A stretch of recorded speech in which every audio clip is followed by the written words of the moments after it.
everybody. Peace, peace, peace, peace, peace, peace, peace.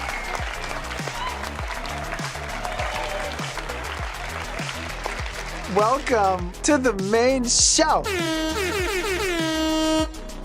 Happy weekend, everybody. I know for some of you, I guess if you're down under, it's Monday, maybe?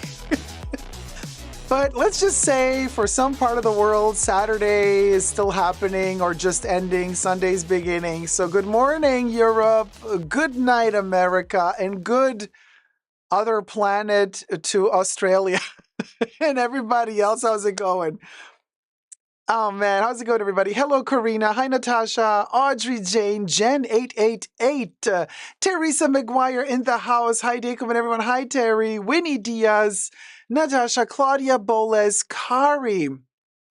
Mia, Charles Square, Joyful Remorse, Vanessa Conclaves, Nata Dita in the house, Cecilia Brown, Lidovina, Corey Emerson, Jackie from Jack's Bag Attack, Pumpkin Ziggy, Brenda, Nectarine Man, RN, Danny, Corina. Hi, everybody. How's it going? Thumb up the live stream. Oh my God, we have one heck of a show today. I gotta roll up my sleeves for this because you guys. Let me take a sip. Mm. Oh, Natasha, I have not seen the Maria film yet. The one with what's the name? We got really? We got we're going towards 200 people watching. We only have 29 likes. You guys. Little finger. You use the finger to do a lot of things with it, but you push the like button with what's her name? Angelina Jolie. Yes, Angelina Jolie. I have not seen it yet though. But looking forward to seeing it because I love Maria Callas, okay? So, if there's a movie about her life, for sure, I want to come and see it. Go and see it, right? And I think Angelina Jolie looks really good as Maria Callas in the photos that I've seen, like her makeup and her demeanor. You know what I mean? We'll go. Hi, Val. How's it going? So today, for the special occasion, I am decked in kind of an Hermes vibe. I have my Kelly Barenia necklace from the Jean-Paul Gaultier era at Hermes. He was designing for Hermes. 2009/2010. That's when this necklace is. That's the time frame this necklace is from. And I got some Chandon bracelets going on here. Wearing an Hermes perfume today. I am cuir donged up. We have our little Hermes frisbee with. I mean, it's a vibe, okay? It's a vibe. We're going to talk Hermes a lot today because there's, they called. We're going to talk about it, the call. Exploring with Chris. Good evening from Malaysia. Good evening, sweetie. Gabi Vitorino. Hello, Dacob. Hello, sweetie. Prince Max 20 looking fab, Dacob. Thank you so much. RN says there is a Shalimar cameo. Really? In the movie? That's exciting. I was just talking about Shalimar in the pre-show, you guys. For those of you who don't know or who are new to the channel, welcome everybody. Every weekend there is a live stream before the live stream. Matter of fact, it's exclusive to Tier 2 members and Tier 2 patrons. So consider becoming a patron or a member.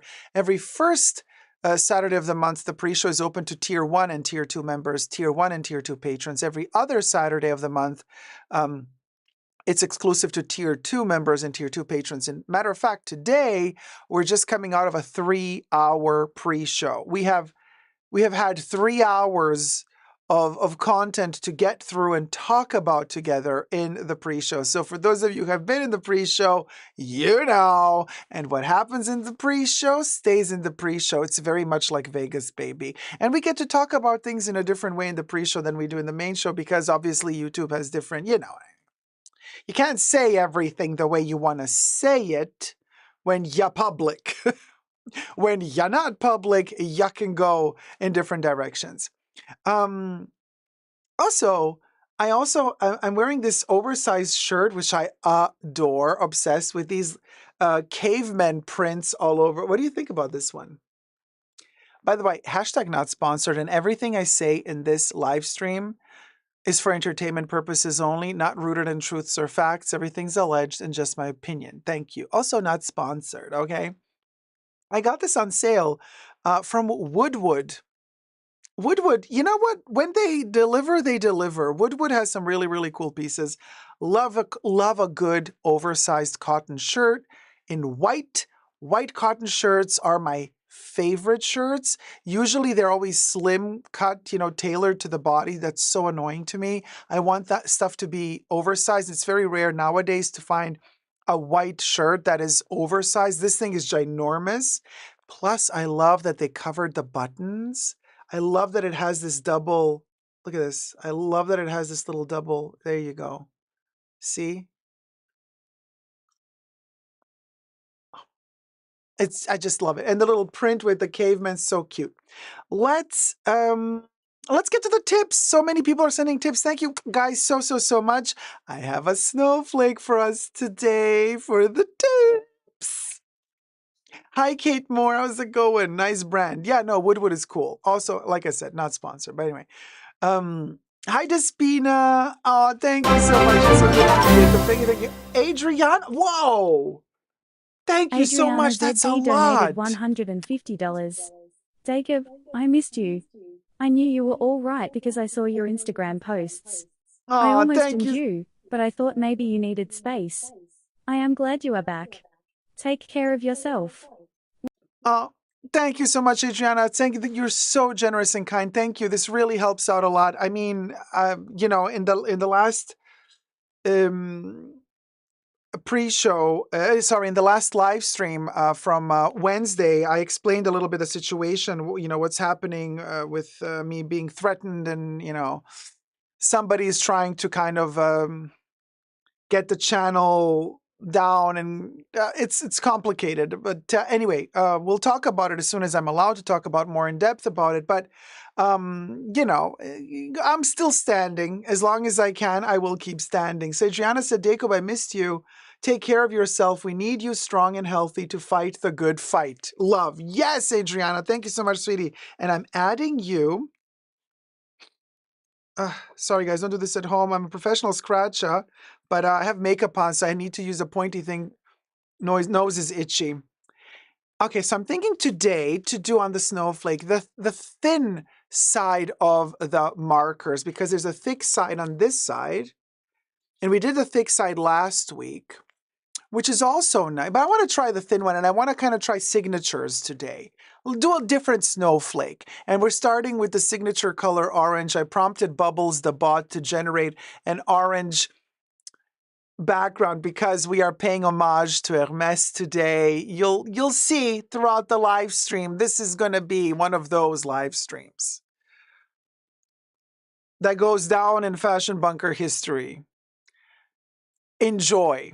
Grab yourself coffee, snack, tea, a drink, a snack. You know what I mean? Order pizza. Do what you got to do, because today is the day. Now, all right, Adriana ZD, darling, let me add you. I'm going to try to do the signatures today. Oh, yeah. Yeah, I'm loving that. Okay, perfect. We got Adriana ZD. Nothing, no sound. Ah, there it is on the snowflake. And I'm going to add a heart. And a little heart as well. There you go, sweetie. Thank you so much. So generous of you. Thank you. Terry, my love. Thank you so much, Teresa Terry. McGuire donated $65. From Kenny. Oh, this one's from Kenny? Oh my God. Oh, they're going very fast. Hold on. Claudia 6472 donated $15. I appreciate your intelligence and creativity. Thank you so much, Claudia. So generous of you. Thank you so much, sweetie. Hold on. I'm going to get to all of them. So let's do Terry. No, wait. This one is from Kenny. So I'm going to write Teresa McQuarrie. So let's do Terry first from Kenny. Wait, hold on a second. Yeah, this one's from Kenny. All right.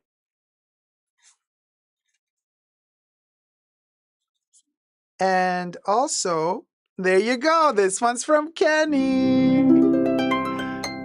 And can I just say, I hope Terry. Oh, it missed my earlier tip. Oh, hold on. Terry sent an earlier tip as well. It's going to play it, Terry. Can I just say one thing? I hope Terry is not going to be upset if I say this. It's Terry's and Kenny's 18th anniversary. Well, before midnight it was, but since I started the live stream late, still, for me, I'm still in yesterday. You know what I mean? Happy anniversary, sweetie. Let me pop a cherry. Can we pop a cherry, Bubbles? Happy anniversary, Terry and Kenny. Yes! Yes, this is a testament that true love lasts, conquers all, fortifies, strengthens, unifies, and as they say, if it's meant to be, it's meant to be. And this is meant to be. Only true love does this. Ah, warms my heart. These difficult times that we're living in right now, this gives me hope. This is the love story that makes me go, you know what? There's still hope for humanity. So here's to Kenny and Terry. Mwah. Love you both. Thank you. Thank you, guys. Everybody say happy anniversary to Kenny and Terry. We'll go. Oh. So, all right. Let me see. Who's next? So wait. So Terry sent another tip. So let me see. It's in the queue. Terry, your other tip is in the queue. It's going to be played. Next one is Claudia B. I'm just going to do Claudia B, not the 6472. Hold on. Claudia B. Dun, dun, dun. Let me do. Boom, boom, boom, do, do, do, do, boom. The red one for Claudia B.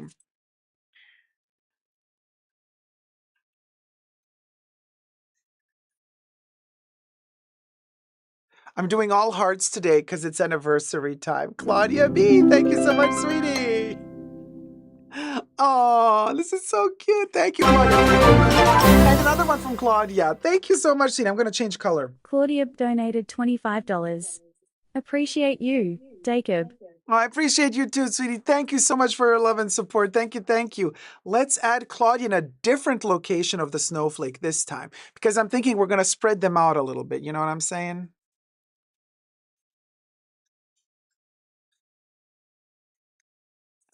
You're here now as well. Ooh, this snowflake is gonna be a cute one. I love the signatures. Brenda, thank you so much, sweetie. Let's add Brenda to the Brenda snowflake. donated $15. So happy to be live with you again. You will not be silenced. Love. Oh, thank you. Thank you, Brenda. Yes, I hope I'm not gonna be silenced, you guys. We're fighting this. We are fighting this. I mean, what else can I say? We're fighting it. You know what I mean? Brenda is gonna get the pink. The pink signature. There you are, Brenda. Why is it like not focusing on pink? Do I have to add more maybe? Oh, love DIY. Thank you so Love much, DIY sweetie. donated $25. Merry Christmas, mi amor. May Oh, love be your guiding light and the best is yet to come. oh, my love, XOXO thank you. Danny. Thank you so much, Danny. Hold on. I always want to do green, but I can't do green because we have a green screen. So if I write your name in green, it's going to be transparent. So I cannot do it. But my second favorite one is gray, this mouse gray, which I adore.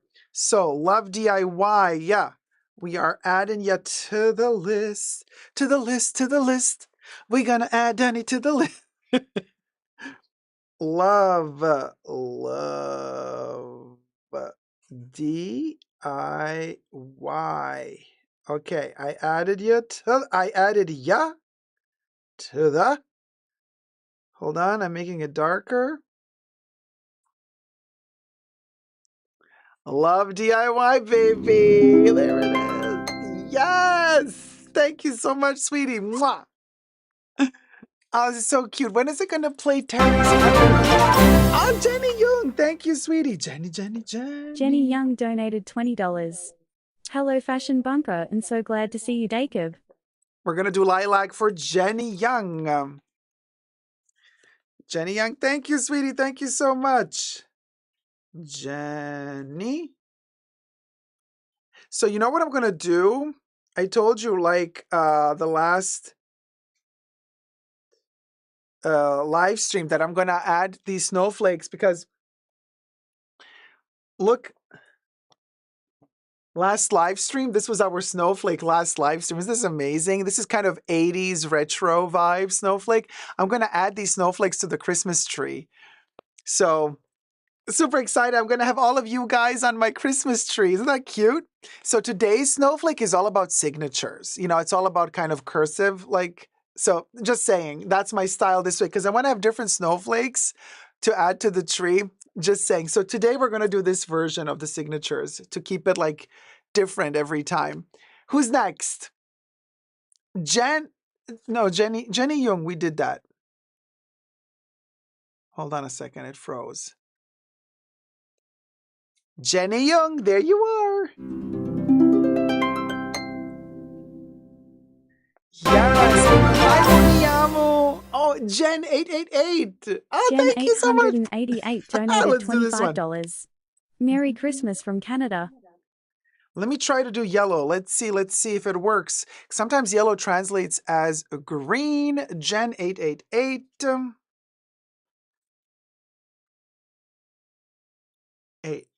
888. Oh, it's visible. It's visible. A little bit of green, a little bit. Jen 888. It's yellow for me, but somehow it reflects green. Oh man, this is so cute.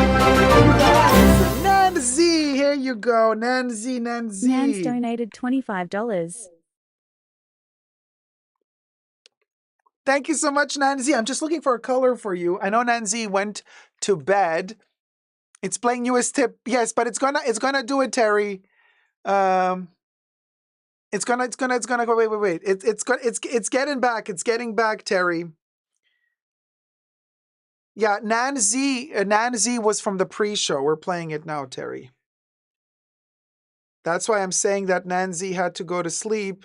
So Nancy was like, "Hey, I'm sending you a tip during the pre-show," and I'm like, "We're gonna play it in the main show, Nancy. You're gonna get on the snowflake. There you are."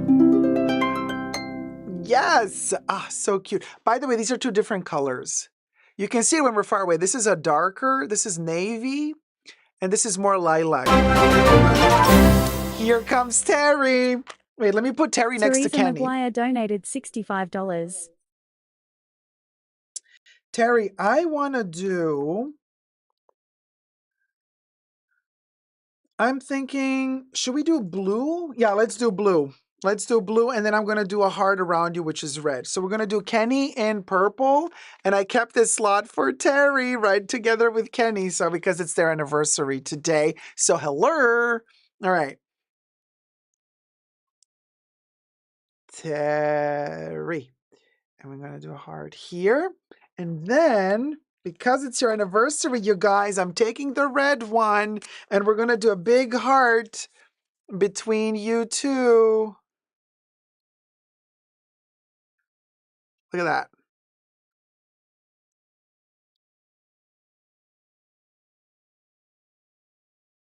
Hold on. We're doing art here, y'all. We're doing the art, okay? Yes, we are. Ah, look at that. Kenny and Terry. Yes. And this cute. There you go. Oh, Vanessa, thank you so much. Thank you, Vanessa. Donated Thank you. $5. Finally caught alive. Merry Christmas, everyone. Heart. Oh, thank you, Vanessa. Merry Christmas to you too, sweetie. We're adding Vanessa to the snowflake, the Christmas snowflake. Add a little bit of artistry there. Vanessa. 80s Vanessa moment. I love the name Vanessa. It's such an 80s name. Love it. Sasha says, what happened with Hermes?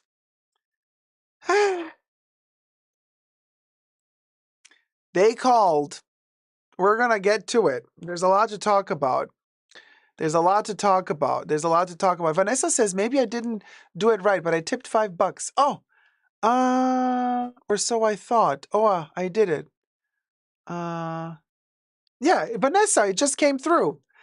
And you were born in 1987? You are right. There you go. I knew it. Vanessa is an 80s name. And Vanessa said, yeah, you're right. I was born in 1987.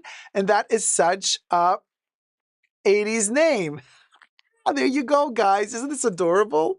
We're filling up the snowflake. Today's snowflake. Last live stream snowflake looked like this by the end. I mean, this is insane. You guys are the best. So we're having like different styled snowflakes every time. The Christmas tree is going to be amazing. Despina, my love. Thank you so much, sweetie. Despina Lycomitru donated $104.30. Happy holidays to everyone. I am going to do another for Despina. Or should we do orange? Despina. Look at that. Oh my gosh.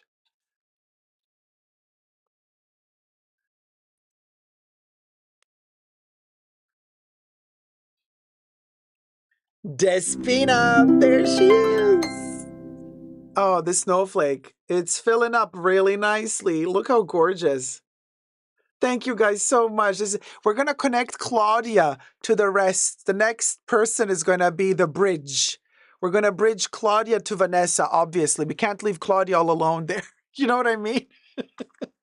No, we're going to connect everybody. Don't you worry. Everybody's going to be connected. Nobody puts baby in the corner. Who wants to win bragging rights? Which movie did I just quote? Let's see if somebody else has an 80s epiphany. Who else has an 80s epiphany like I did just now? Let's see if anybody's gonna. Dirty Dancing! Yeah! Betty won. Betty's the first one who said it. At least on my chat, in the order in which the chats appeared to me. They might not appear in the same order for you guys. But for me, Betty Sarah is the first one who popped up saying Dirty Dancing. Jen is second with Dirty Dancing. And then we have Melissa Bluxury, also Dirty Dancing. Corina guest. Terry guest. Perfect. And Jolie also guest. Congratulations, guys. Betty says, yes, I was first. Prince Max 20 says, Dacob, would you go for a Gucci Savoy duffel or a Louis Vuitton keepall? Need your opinion. Keepall. Louis Vuitton keepall all the way. All the way. In monogram canvas for me. Thank you. In fact, I have one because I love them. So that's my answer to you. And yes, right? Audrey also agrees. Yeah. It's a no-brainer for me because like the keepall, monogram keepall, you know, I would do a size 50 personally. I wouldn't do 55. I wouldn't do 60. 45. I do have a 45 with the cherries from Murakami, but like it's almost like a daily oversized bag. But the 50 is more like a weekender bag, you know. Love it to bits. Just saying. So, okay, so I have this first topic. Dacob, are you thinking to buy a new Murakami bag? Despina, I am. If budget permits. But, you know, because I haven't streamed in 2 weeks and like, you know what I mean? And YouTube has no mercy. YouTube is like, bitch, you haven't streamed in 2 weeks? Ya paw. You know what I mean? That's like, YouTube is like, bye. Like, bye. See ya. Don't want to be ya, you know? Hi, Evian. How's it going, sweetie? Hello, my dear. Hope you're doing well. What a wonderful surprise. I hope you're well too, sweetie. Yeah, we goo. I know, Brenda. Murakami. Don't get me even started. We were talking about Takashi Murakami for Louis Vuitton a lot in the pre-show. today. In today's pre-show, we went in deep, okay? We were looking at some items. But like I said, what happens in the pre-show stays in the pre-show. So all of those pictures and all of the leaked images, all of that, we discussed it in detail in the pre-show. Oh, Despina, you pre-ordered a bag already? I'm dying to know which one. You can post it in Discord. Oh, Jolie has the 50. Yeah, Jolie, that's my favorite size, honestly. Like, you know what I mean? Like for travel purposes, but not like major travel. We're not talking like I'm leaving for 1 month. All I need is a keepall 50. No, keepall 50 is good for a few days. You know? Mm, mm. Ah, and you have the 35, Jolie. You have the 35 Speedy. Yeah, perfection. I love both of them. Really, I really do. Really, I really do. Thank you, Vian. Love the necklace. Is it new? The necklace is not new, you guys. The necklace is called the Kelly necklace from Hermes in Barenia leather with gold hardware. This is from the era when Jean-Paul Gaultier was the artistic director at Hermes. So we're talking late 2000s. So I got this necklace directly from Hermes back in 2009. Or was it 2010? 2009/2010. So I've had it for a while now. Ages beautifully, really. So there you go. Yeah. Didn't like Murakami first time round, so I'm saving my money this time. Oh, Cecilia, lucky you. Your wallet is going to be very grateful. Very, very grateful.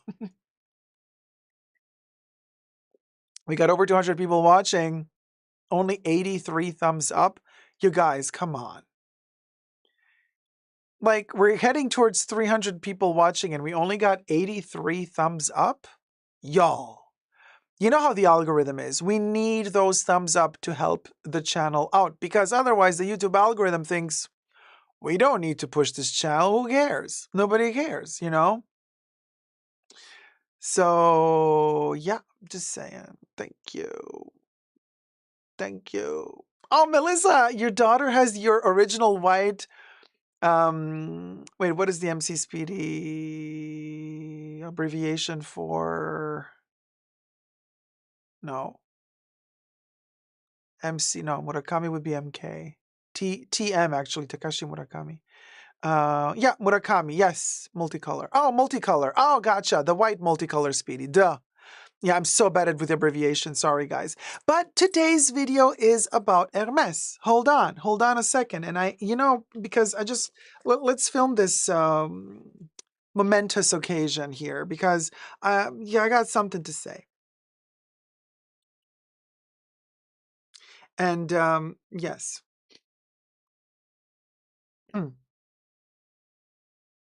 Hi, everybody. Dacob here. Welcome back to the Fashion Bunker. We're talking Hermes today. Have you seen the interview that just a couple of days ago was released? And it was released through the 60 Minutes interview series. And they have interviewed Pierre-Alexis Dumas, artistic director of Hermes, and the reporter from 60 Minutes was allowed access into the Hermes ateliers, like where they manufacture the bags, the Birkin and the Kelly. And he was interviewed. He rarely gives interviews. They rarely allow anybody to enter in their private areas where they build the bags. He also allowed them to film while he was selecting like a portion of the selection of their carrés, their silk scarves that they were going to issue in the next season or in the coming seasons, patterns and colorways. It was cute to see. I love how intimate the whole scene always looked. It's always a small group of people. It never looks like an environment where people are struggling in uncomfortable chairs in factories. It felt very homey and cozy to me. So that was a pleasant surprise. However, we're going to get into the detail about what he said, what he didn't say perchance, and we're going to try to read between the lines as well there because some shade was thrown in that interview, I do believe, allegedly. And of course, everything I say in this video is for entertainment purposes only, not rooted in truths or facts. Everything's alleged and just my opinion. While you're at it, subscribe, push that notification bell to get notified when I post the next video, and thumb up this video. By the way, we're almost at 100,000 subscribers. let's get to 100K. I'm super excited that we're there almost. It's climbing up that hill though. Now, here's what happened in that interview. I also have quite a few articles were written since that interview came out, and also quite a few content creators on YouTube also made videos referencing the interview. So it's interesting to see how everybody perceives the way that Mr. Pierre Alexis Dumas spoke. Cecilia Brown says in the chats, by the way, this video is being filmed live in front of a live virtual audience. I live stream several times a week, so come join the fun and come join the live chats. And in the live chats, hello, co-chatters. Cecilia Brown says, yes, I watched the interview. Kari said they got a lot of backlash. Claudia says, looking forward to hearing about the Hermes perfume. Yes, caught the 60 Minutes Hermes special. The familial pride was strong. Oh, indeed, it was strong. And it's so fascinating to me when the 60 Minutes lady, the reporter lady, she was talking, and then they showed the Dumas family and like his dad. I was like, wait, that's him. But that is Pierre Alexis Dumas. And I'm like, oh no, wait, that's his dad or granddad. They all look the same. I'm like, how strong are the genes in that family? Because like, of course the son should have a resemblance to his father. Otherwise the mother might have had a lot of fun with the postman. So at least we know the postman did not ring twice in that family. Good. Yeah. But also a little bit freaky, creepy how like they look like a carbon photocopy of each other. But we digress. So articles that have been written about this, there's this one article in particular from the Indian Express that I found very, very fascinating because they analyze the psychological aspects of luxury fashion and how it influences the consumer. And they take as points the highlights of what was said in the 60-minute interview. Now, the 60-minute interviews are called 60 minutes, but they don't last 60 minutes. They're just a couple of minutes long, just by the way. But anyway, of course, we know, right? We've been known. Thumb up the video. But listen to this. And we're going to get to the key point of the interview where he talks about the difference between when something is expensive and costly and how vastly the two words differ in meaning, which kind of that's the biggest takeaway from that interview, except there were other takeaways that I've taken that are interesting. But anyway, so in this article, what I found interesting is how they analyze the psychology of us consumers, right? So they talk about the perceived value of an item and how the perceived value of an item plays a significant role in driving up its worth because humans often assign value based on exclusivity of the products, its rare existence, and social status. And this is a quote by Juhi Pandey, psychologist. According to her, there are several reasons why people are drawn to luxury items. And then there's a list. Now, before we get to the list of why we, the consumer, are drawn to luxury items, let's rewind for a second and talk about what Mr. Dumas said about the difference between costly and expensive. So the lady interviewing him said, so your items are expensive, something to the tune of that. And he said, no, they are costly. Hermes items are costly. And the difference, she's like, what's the difference, honey boo boo cha? And he's like, well, the difference is costly means the amount of time put, the quality of the materials, the attention to detail, that time, effort, it costs. And so the value in the final product is very close to the cost it took to manufacture it. While on the other hand, saying that something is expensive means you've actually spent too much money on an item that doesn't deliver what it kind of promises. In other words, what he means to say is, if an item is expensive, that means that you have spent too much for it because it's not worth the cost. in that case. It's expensive. It betrays you. In fact, he says something to the tune of this, and I'm going to read the quote that he said in the interview. So Mr. Dumas said, "I always heard that Hermes is very costly. It's not expensive. It's costly. The cost is the actual price of making an object properly with a required level of attention, so that you have an object of quality. Expensive is a product which is not delivering what it's supposed to deliver. But you've paid quite a large amount of money for it, and then it betrays you. That's expensive," Dumas said. Now, we've been talking about the end of luxury on my channel since many years now. It's become quite popular right now. Almost every content creator talks about the end of luxury, but it's been happening not just now when it's a trendy topic. It's been going on for a long time. And interestingly enough, already back in 2021, but mostly in 2022 and onwards, I've been talking about the decay of quality, in my humble opinion, only decay of quality of Chanel leather. And I bought certain Chanel bags. The last big one that I bought was the 22 bag from the Métier d'Art collection in 2022. It was a gorgeous magenta pink color. It started peeling. It was leather. Or so I was told it was leather. It started peeling 20 minutes after I started wearing it. The video documenting all of that, where I talk about all that, is still on my channel. Just go back in, a couple of years on my 2022. Around about June 2022, you're going to see all those videos still up on my channel. And I have a sneaky suspicion, if we read between the lines, that Mr. Dumas was talking about brands like maybe Chanel. Maybe. He did not mention any names. He was a classy gentleman. He wasn't a ratchet hoe like me, so he didn't throw any names into the wind. Fine. Good for him. Let him be noble. Let him be noble. Let him be noble. Okay? I'm going to be the hoe from the gutter because nobility, darling. Nobility, please.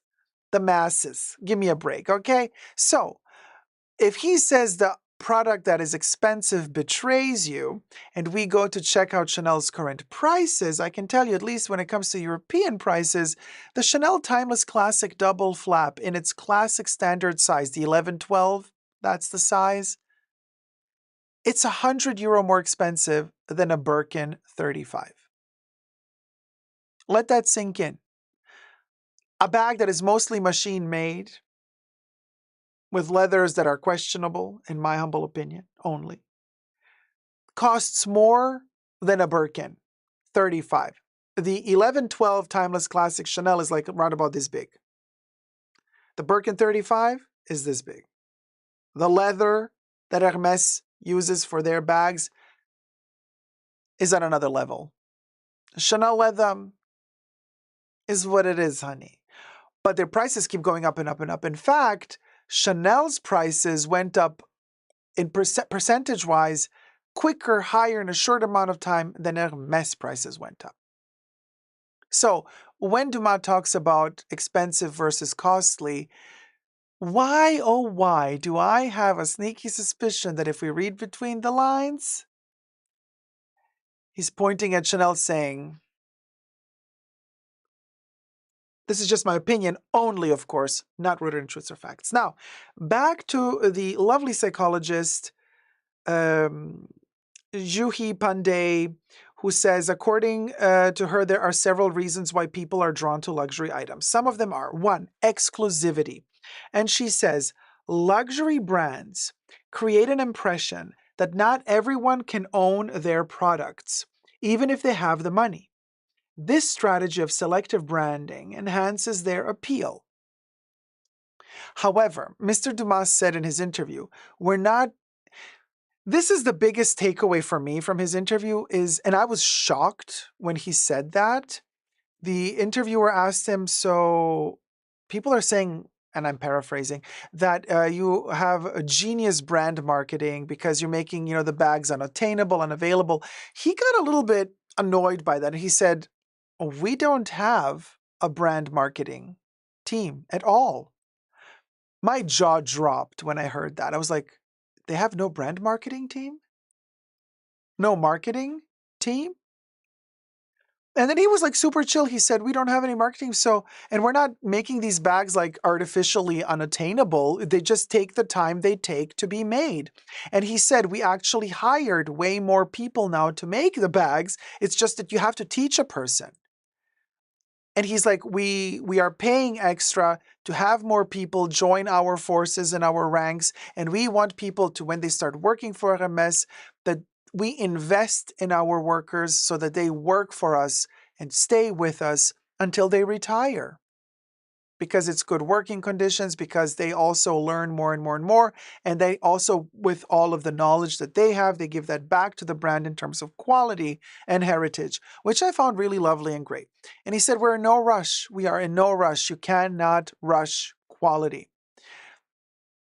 So basically, he told her, listen, Linda, this is not about quick, quick, quick, quick, quick. This is about good, good, good, good, good. And she said, yeah, but the interviewer said, but when somebody with a lot of money has money to drop and just says, I want the bag now, I have the money, I want the bag.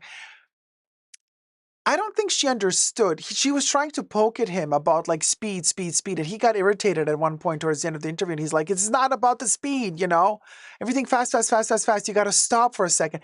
And I can tell, stop, breathe, and enjoy the process. He also said something really nice in the interviews. He said, if you want one of our products, you will get it. You just need time. And you know why I believe him? I believe him 100% because that's exactly how I always got treated at Hermes. Every single thing that I wanted from Hermes, if it was not readily available, in the moment when I entered and said, I want that, I would like to purchase it, they said, sorry, we don't have it at the moment, but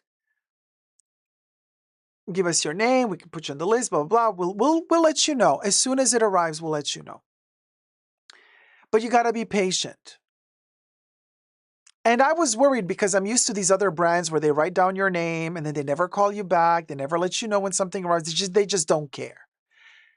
No, that's not what happened with Hermes. And even, you know, like the Champ d'Ancre here, the Très Grand Modèle in this particular size with a particular length of links, it took a year. It took a year for it to arrive. And I told them what I wanted. They said, we don't have it at the moment and it's quite rare. We don't get many of these. But in that particular specific size and length that you need, when it arrives, we'll let you know. I'm like, are you sure you're going to let me know? You're not going to forget? They're like, we're not going to forget. 1 year later, yeah, it took a year. That's okay. 1 year later, they contacted me and they let me know. No, it's here. It's waiting for you to pick it up. I went, saw it, and I've been wearing it since. It's now coming up to 2 years old. In February, it's going to be 2 years old. And it's like I bought it the first day. I wear it every day. The quality is because it's the best silver. Hermes silver is the best silver I've had. And I've had Tiffany silver. I've had Chanel silver when Chanel used to do silver. I had other luxury brand silvers. This is on another level. Just letting you know. With other things from Hermes as well that I've wanted and that were not really available. They were like, it's not available now. We'll let you know when it is. And I've always trusted them to contact me, and they did every single time. It was just a matter of being patient. But you see, that's part of luxury too. Having that reassurance that if you ask for something and they promise you that they will let you know as soon as it gets in, that sense of trust that you know they got you. They got you. They will not forget to write you. They will not forget to call you.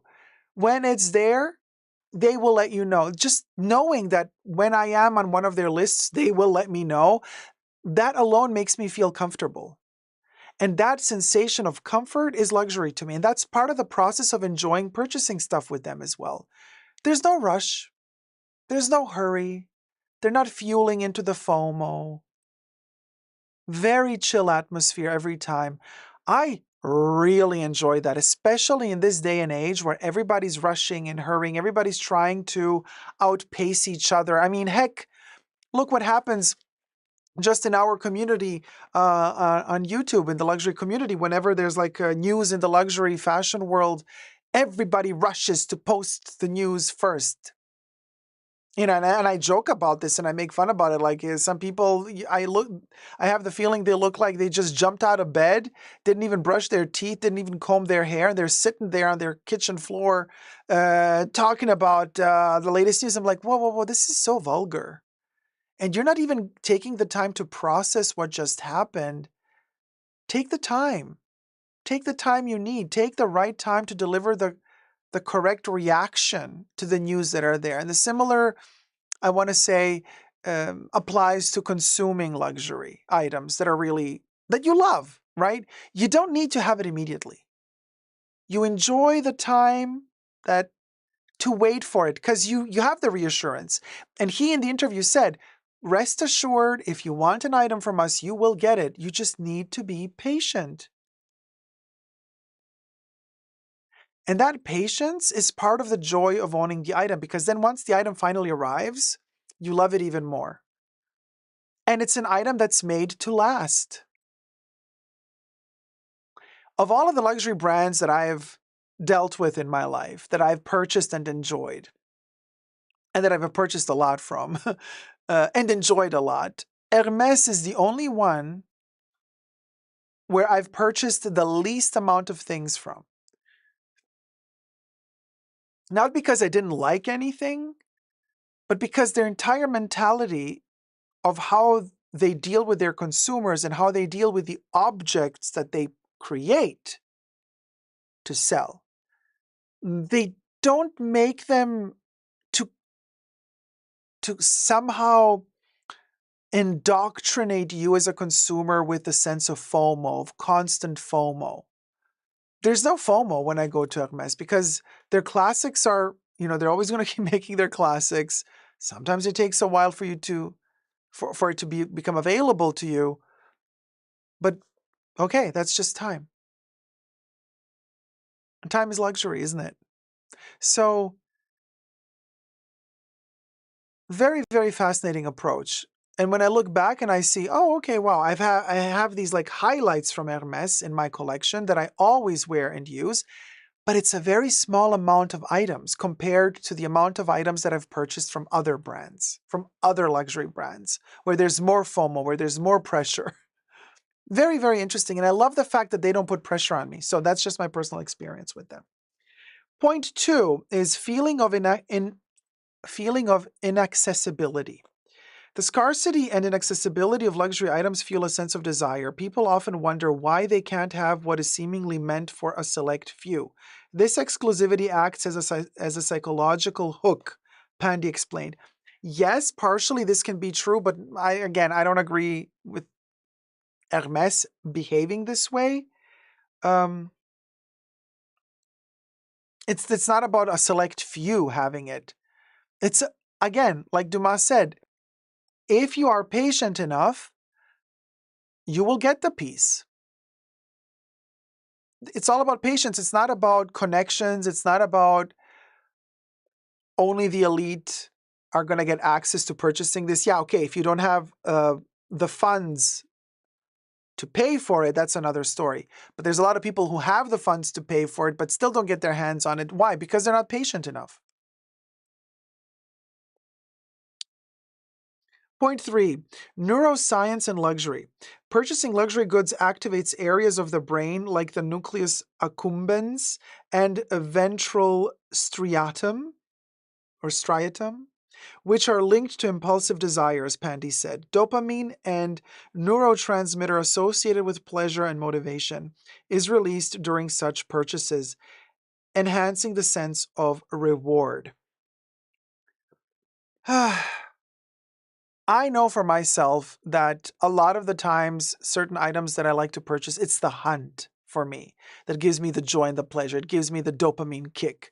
But then once I hunt down the item and I have it and I pay it, I get a rush when I'm paying it.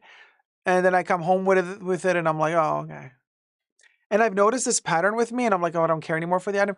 And I'm trying to stop that. And I've been working on it for years now. And I've come to the point where I really think I'm in a good spot, I'm very, very, very mindful and thoughtful with my purchases, especially the luxury purchases. And I've minimized them to the point where I have really perfected my craft in purchasing the items that I love to wear and that I wear. I no longer buy to just put on a shelf or put in the closet and shove it in the back of the closet and forget about it. That it doesn't exist anymore. And I've really had to exercise this, and I've had to discipline myself to rewire my spending and my reward feeling, the dopamine kick of, yes, I hunted it down.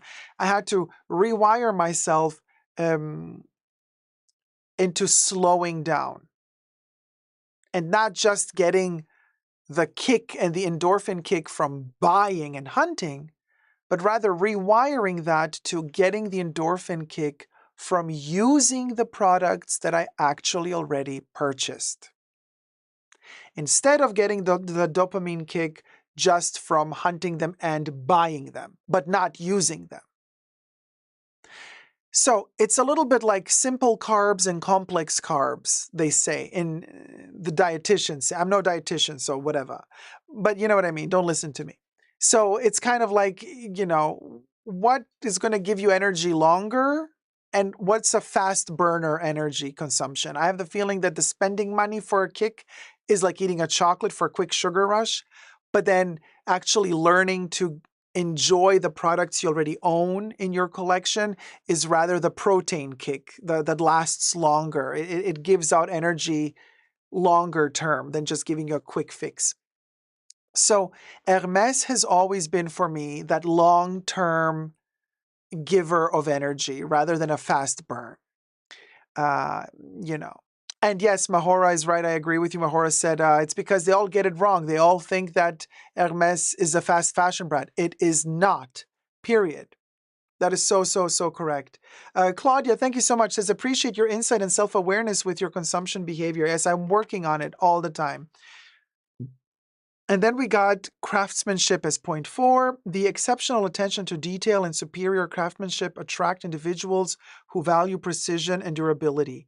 Many luxury buyers appreciate the effort and skill behind these items, which align with their own standards of excellence, Pandy said. And this I agree, because it just, some of us don't want a logo to show off to others in society. Hey, look, I have a logo.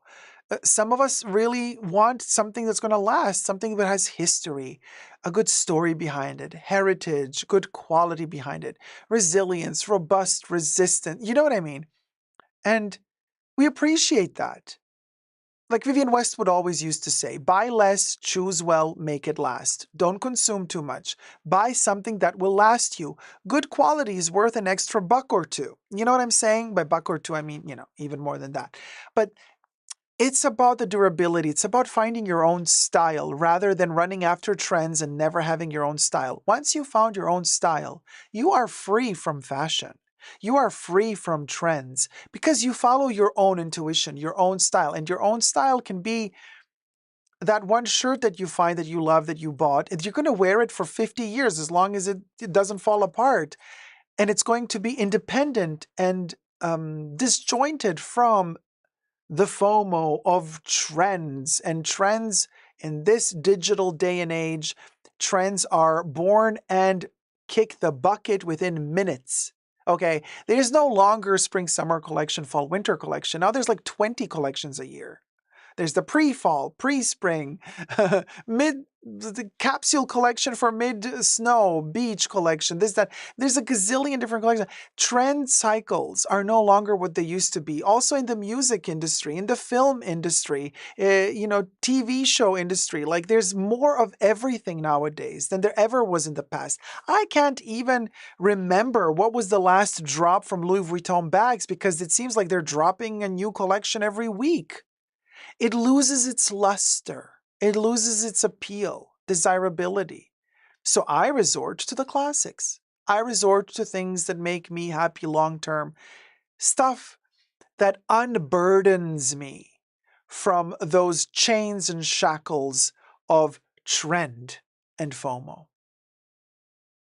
I loved the 60-minute interview, even though the lady was a bit annoying, the interviewer. I don't think she got the point because she kept trying to provoke him. She kept saying that, but everything has to be fast. If I have the money, why can't I buy it? Why don't you speed up your production? Why don't you speed up your production? I'm like,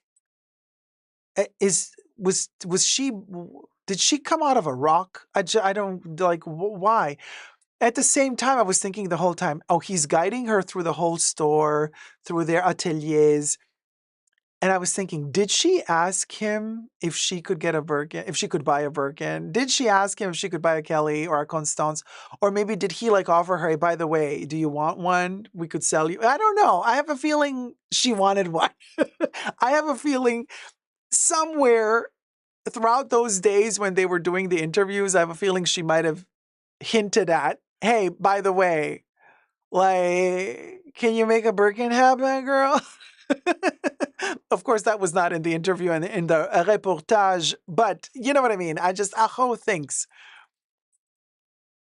he came through to me much more resilient and firmly set on the ground than she did. I found like, I'm like, come on, girl, be a serious journalist.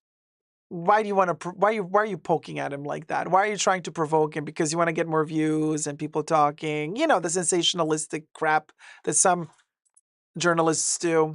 Didn't appreciate that very much, and he handled himself as well as a French man could, right? You know what I'm saying. So there you go.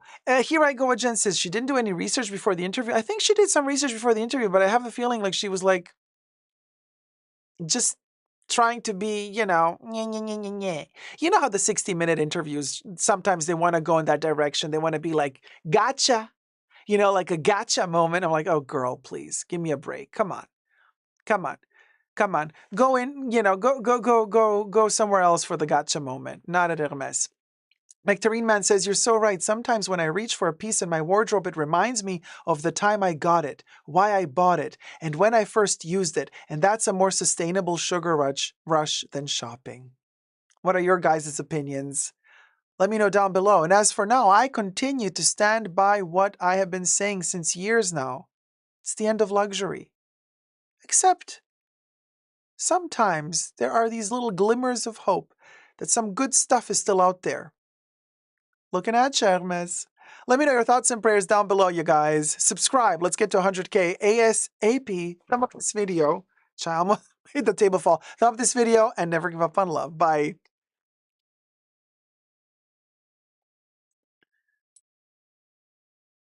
I could blabber about this topic forever, you guys.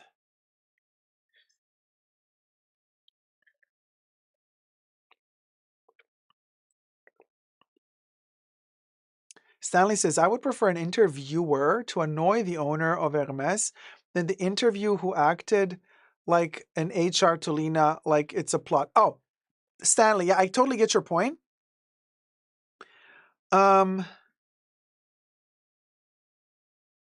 didn't mean, oh, don't ask thought-provoking questions.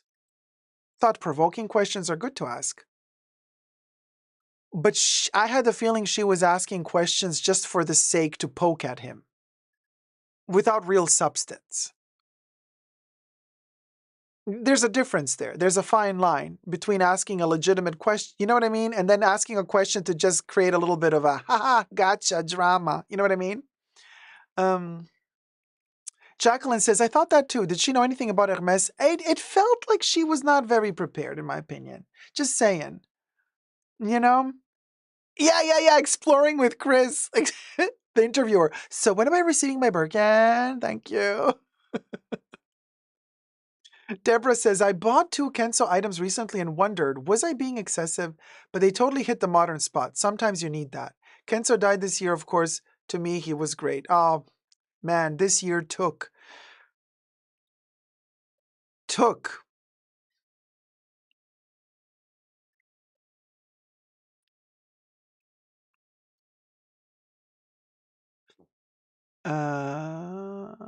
Cecilia says, when I was younger, there was no fast fashion. I had clothes made to measure, as I couldn't find anything in my size to fit me well. The clothes lasted me for many years. Times have changed quite a bit. And a lot of Economists are also saying, oh, we've never been poorer and we've never had so much at the same time. Like clothes have never been cheaper. And we keep buying and buying and buying, the cheap clothes that we wear once, twice, throw away, they break, we buy and buy and buy. But we can't afford to buy a home anymore.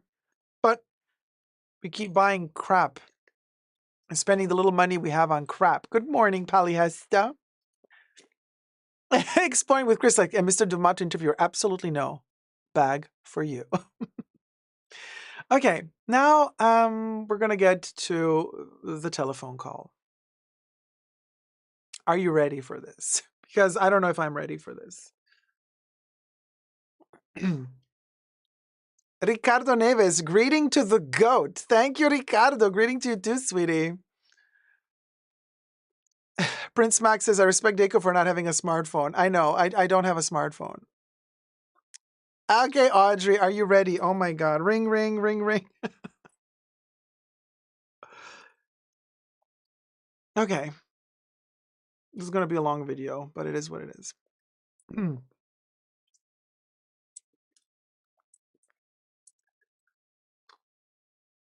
Like the channel. Yes. Thumb up this video, you guys. Thumb up the video. Thumb up the video.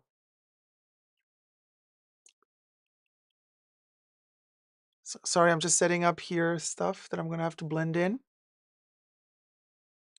Okay.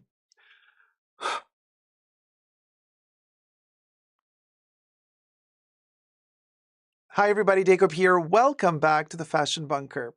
We're going to talk Hermes today, and we're going to talk the journey of getting the quota bags. And, well, I went on a journey. And boy, oh boy, has it been a journey. Now, subscribe. Subscribe to my channel. Thumb up this video. Everything I say in this video is for entertainment purposes only, not rooted in truths or facts. Everything's alleged and just my opinion. Just to get that out of the way immediately. Take a sip of tea. And let's begin from the beginning. Let's treat this topic as if it were a fairy tale. So once upon a time, there was this little Dacob who had a YouTube channel talking about art, fashion, luxury fashion, pop culture, perfumes. And the topic of Hermes popped up many times. Dacob loved Chanel, bags in particular, and fashion and perfumes. Hermes was not always a priority. Let's just put it that way. Hermes not being the fashion house, but rather the heritage house, making stuff for horses, more sportive wear, utilitarian wear, and crafty with leather, luxury high-end leather. Chanel being the fashion house, creating more innovative, fashionable, trendy moments from collection to collection. With time, however, Dacob noticed that for his standards, Chanel quality in leather started lacking from collection to collection, while every time he would be confronted and saw in person an Hermes leather bag, he would be pleasantly surprised. So much so to the point where, let's fast forward to now, where I am today. So we're not going to talk about myself in third person, which is super awkward anyway. So subscribe, thumb up the video, push the join button, become a member today, get access to extra perks. You can also follow me on Patreon, Super Dacob, all spelled together there as well. For extra perks, this video is being filmed live in front of a live virtual audience. I live stream several times a week, so come join the fun, come join the chats. Hello to my co-chatters in the sidebar. So we fast-track this story to about 3 years ago. About 3 years ago, I started contemplating experiencing the ultimate luxury kick on my channel for science purposes, research purposes, but also to understand what is the process of obtaining a Birkin, a Kelly from Hermes. people were making crazy videos on YouTube, crying because they got blocked from Hermes because they were bothering the sales associates. Those videos would get hundreds of thousands of views. People were saying they got blocked from Hermes because they got offered a bag that they didn't really want, but they bought it anyway because you cannot say no to them offering you a bag, and then they would resell it, and then Hermes would find out, and then they would be blacklisted. I mean, people are suing Hermes in the state of California because they're claiming that allegedly Hermes is not allowing them to purchase quota bags without having built a spending profile. I mean, it's insanity out there. So I thought to myself, okay, for the sake of research and science, I am going to go on the Hermes journey, on the Birkin journey. So 3 years ago, I started analyzing the market. I started questioning, how do different countries or Hermes boutiques in different countries deal with their customers? A lot of that research was helped by YouTube and different content creators from different countries talking about their experiences, but a lot of it was also thanks to my travels all over the world and entering these Hermes boutiques, talking to sales associates very openly, not begging them immediately, oh, can I get a Birkin? Can I buy a Kelly? No. And they realized my authentic interest because I would start a conversation with the sales associates, whether it be the trip I did in Melbourne in 2022 or, in America or in Europe. I would ask them like, hey, I'm really interested in how it works, because it's not about me standing here asking you, can I buy a Birkin? It's about me standing here in front of you as a sales associate asking you, how do you, as a sales associate, deal with customers that are on the daily asking you every day, multiple times a day, do you have any Birkin? Do you have any Kellys? And each and every one of those sales associates, no matter in which country they were, kind of had a smirk in their face, laughed a little bit, said, oh yes, we're so tired of those questions. And they were authentically surprised when I had some conversation to start with them about items that were not Birkins and Kellys, like their cards, their paper collections. I do have a few items from Hermes, their tarot cards, the memory game cards. And they were like, oh, you know those? I'm like, yes, I like those. I like how they're made. I think the paper quality is really good. The drawings and the artwork is really interesting. So I like things like that, right? I love your perfumes. And then we would talk about perfumes. And almost every single time when I had a conversation with a sales associate and when they realized that I was authentically into the brand and its history, the conversation would then at a certain point veer towards bags. Now, they would not have a Birkin or a Kelly, but they would have bags. They'd be like, yeah, we have an Evelyn, we have a Picotin, we have, those bags that are like not quota bags, but are also rare to find. And I would not buy them because I didn't really care. But I thought to myself, so let's get to the ultimate goal, the Birkin. Let's analyze the structure of the Birkin. Let's analyze the utilitarian aspect of it, because we all know the history of it, how it was born, the idea of it. Jane Birkin on the airplane with Dumas, and she was the baby, and she had the wicker bag. And then he's like, why are you doing that? She's like, because you don't make bigger bags. Hermes doesn't make a bigger bag for my diapers and stuff like that. So in the airplane, they sketched it out together. 1 month later, he contacted her, said, here, I have a paper version of it. Do you like it? Come in. Yes, let's make it out of leather. Can we call it a Birkin? She's like, yes, you can. And bam, the rest is history. As I was traveling the world, premiering Art Lovers Unite, my documentary movie with Vivienne Westwood and Patrick J. Thomas, uh, our premiere in Germany during the Berlin Film Festival, not at, but during, it was in February of 2022. No, was it February 2022? Or was it 2023? I can't remember anymore. No, it was 2022, right? I went to one of the it was 2023. Sorry guys, yeah, 2023. You see, I mean, time flies so quickly. I went to the Hermes boutique in Berlin, and I asked them, so how does it work in this country? How does it work with obtaining a bag? They're like, oh, well, it's quite simple. You don't need a purchase history, first of all. I'm like, oh, everybody talks about purchase history. You must have a purchase history. They're like, no, you just have to request a wish appointment for leather goods. You know, just like you would in 20 for Faubourg Saint-Honoré, uh, um, the Parisian main store for Hermes. And it's kind of like a lottery there. They can pick out your name, and then the next day they tell you at 10 a.m. or 11 a.m. you got to come here. Your appointment is there. This is a different system. This is like they say you have 1 month time. So we are allowed to allocate slots within one given month.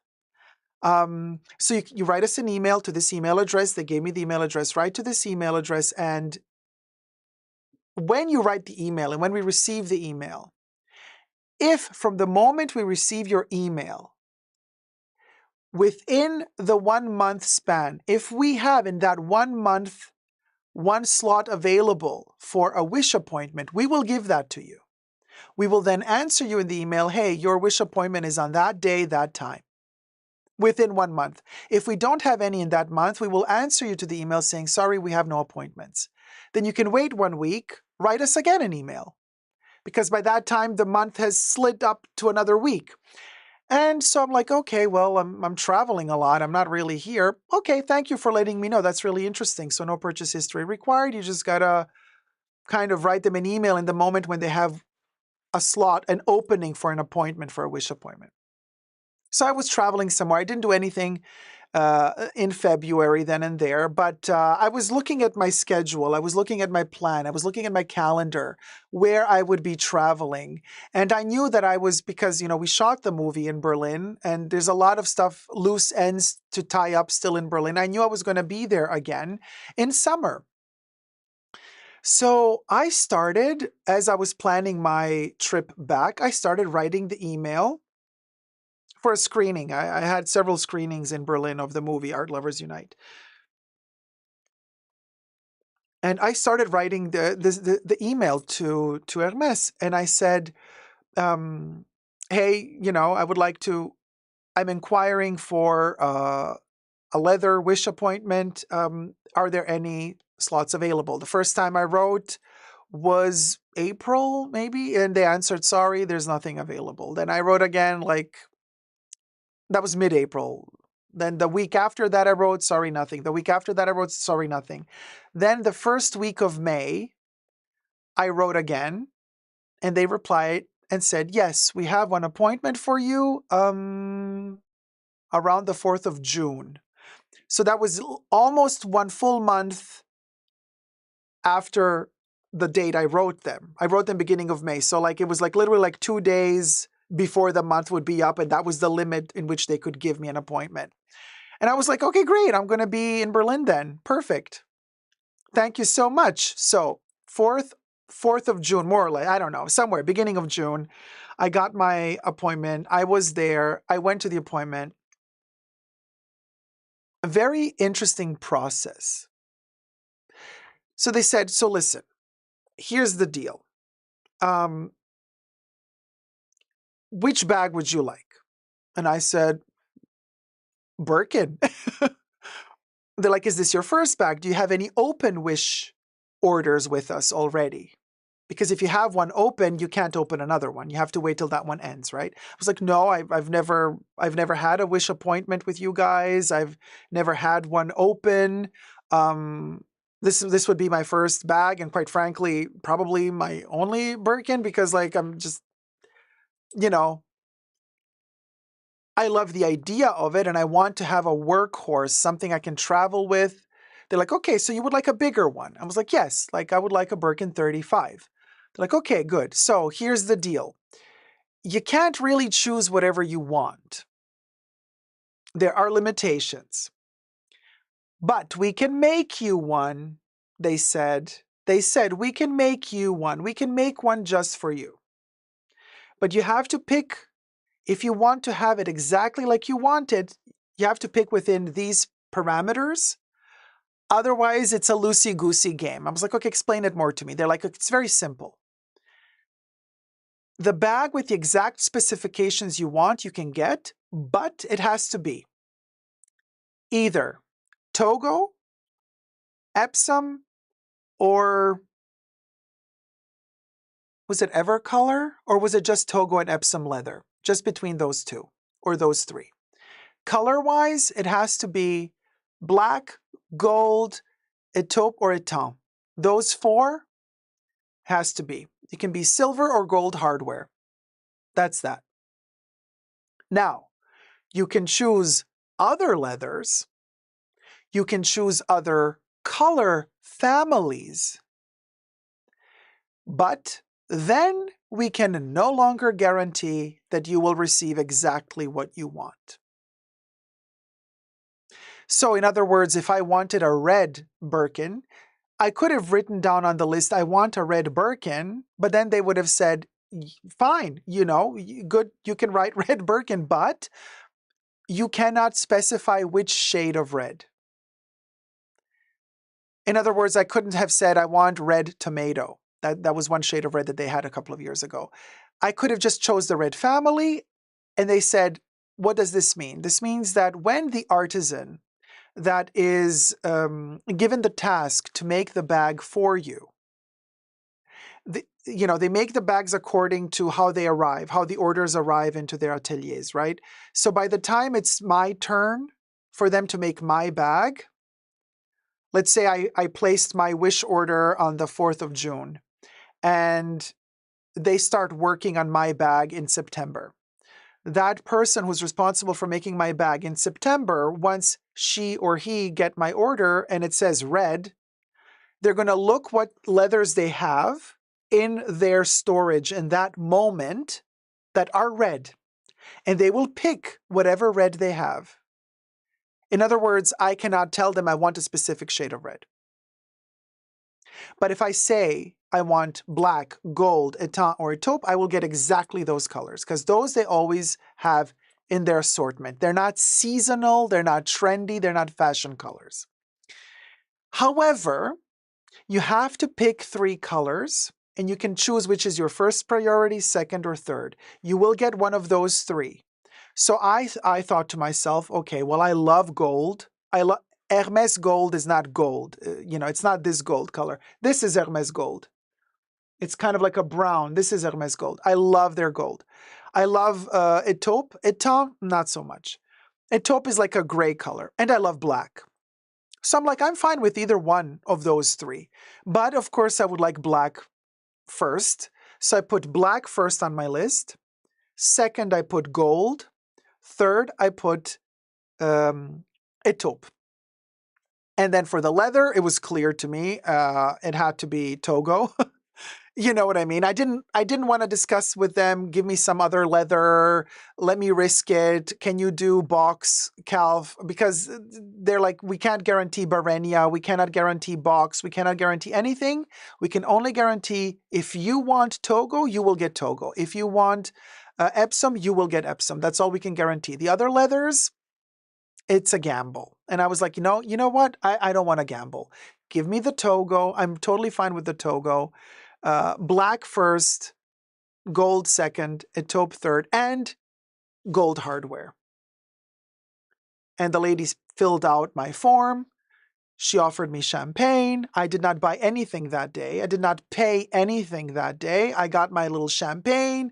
It was lovely to go through all the leather swatches, to see all the leathers. She brought out the sample bags for me to see. She brought out all the different sizes. I was trying out the size 40, the 35, the 30. And also the question arose, would you, she's like, if you're buying a Birkin, I would highly recommend that you do the not the saddle stitch, the retourne, what's it called? If you buy a Kelly, we can do both versions, but obviously with the Birkin, we can definitely deliver the retourne version, which is the one that's kind of sewn inwards, not outwards, with the stitches visible. I was like, yeah, that's the one I want. Perfect. And after the appointment was done, she took down all my information and she said, "Thank you very much. We will get back to you within 1 year. It takes us, as of now, the wish appointment takes a year. If we cannot fulfill the wish within a year, then we do not take the wish at all." So, in other words, the sales associate told me the bag will be done within a year. We will make the bag just for you. Now that the order is in our system, as soon as it's your bag's turn, one person alone will be responsible to make a bag just for you. This bag is basically tailored for you, made for you. When she said that to me, it kind of clicked. I never had that experience at Chanel with their bags. Chanel, you just got to drop the money. They're readily available. And if they're not available, they'll order it from some other boutique. They'll check the stock inventory and, no Chanel bag was made for me. I have a ton of Chanel bags, but none of them are, you know what I mean? It's like you buy it because you like it.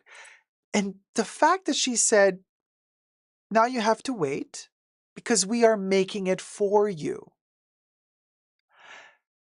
it made me feel safe. Like, oh my God, okay, yes, of course I'm going to pay an exorbitant amount of money for this, but they have this, they're like, it's like as if she told me, girl, I got you. I got you. Don't you worry about anything. When this is ready, we'll contact you. I was like, thank you very much. Okay, thank you. Just letting you know, I'm not here, I'm traveling a lot. When you contact me, if the bag is made ever, and let's say I'm not here because I'm traveling a lot, like, am I allowed to, do I have to come in person to pick up the bag?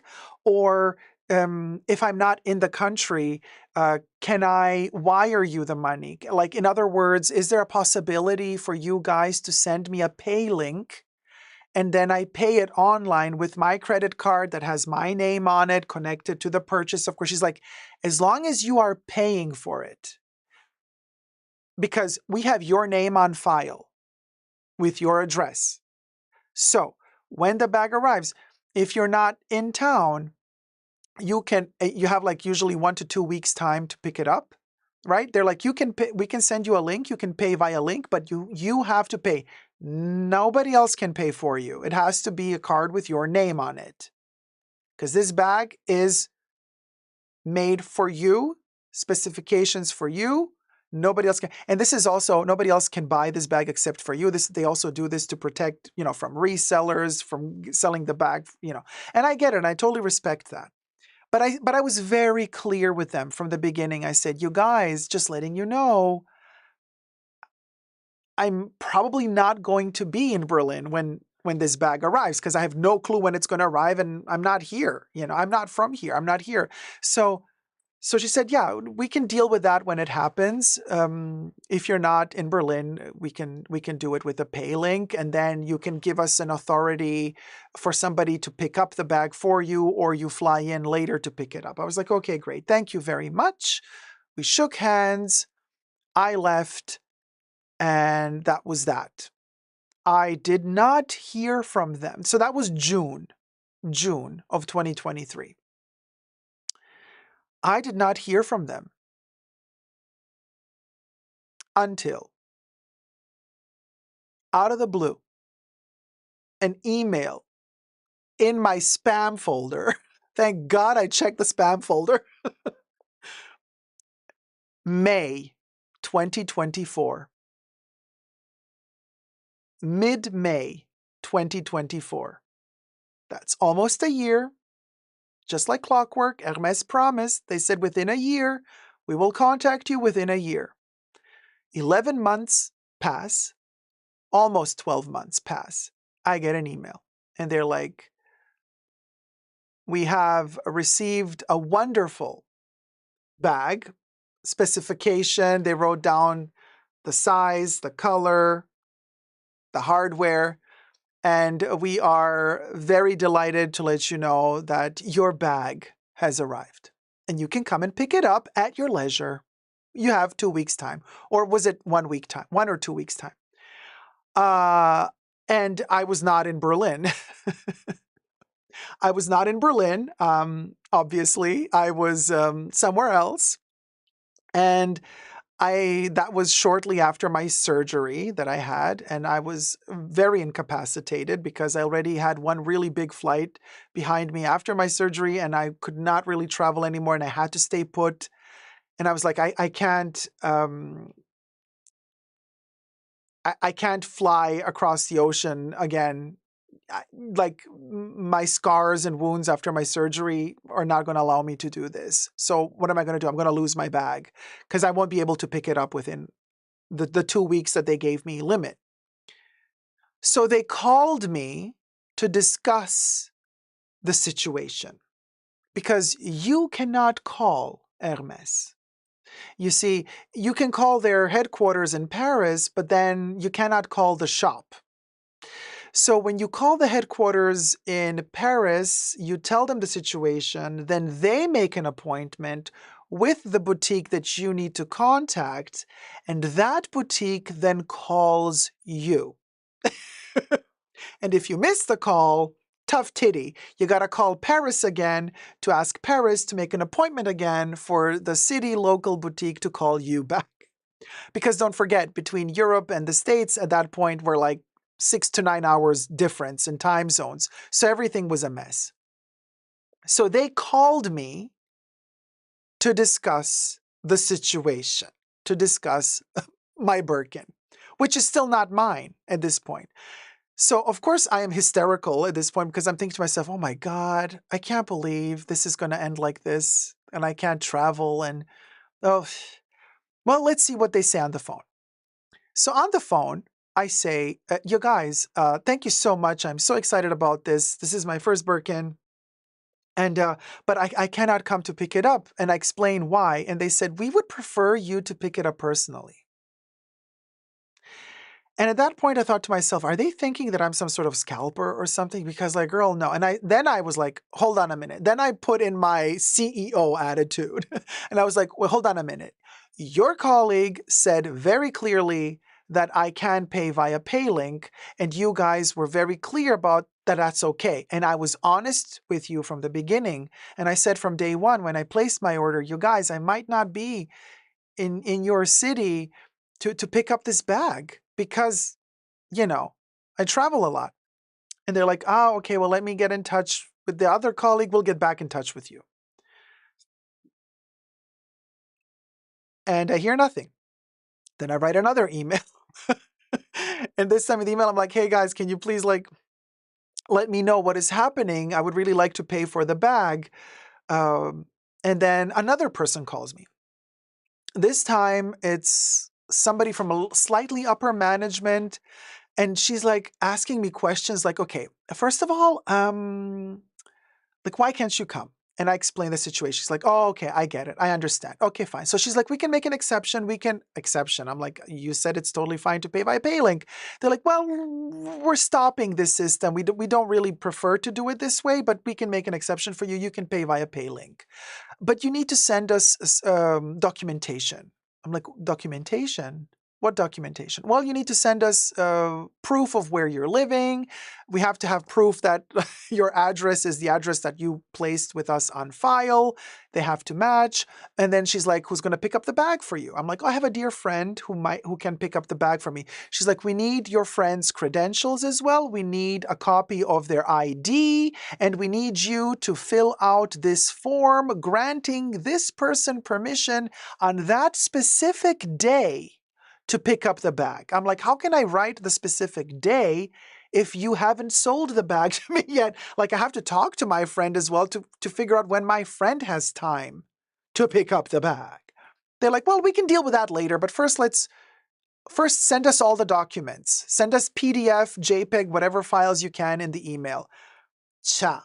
So I send them all the documentation. It's like applying for some visa to travel to some country. It's insane. But you know what? Fine. I'm like, it's my fault. I'm not there. You know what I mean? Like, okay, fine. Those are the conditions. Let's do it.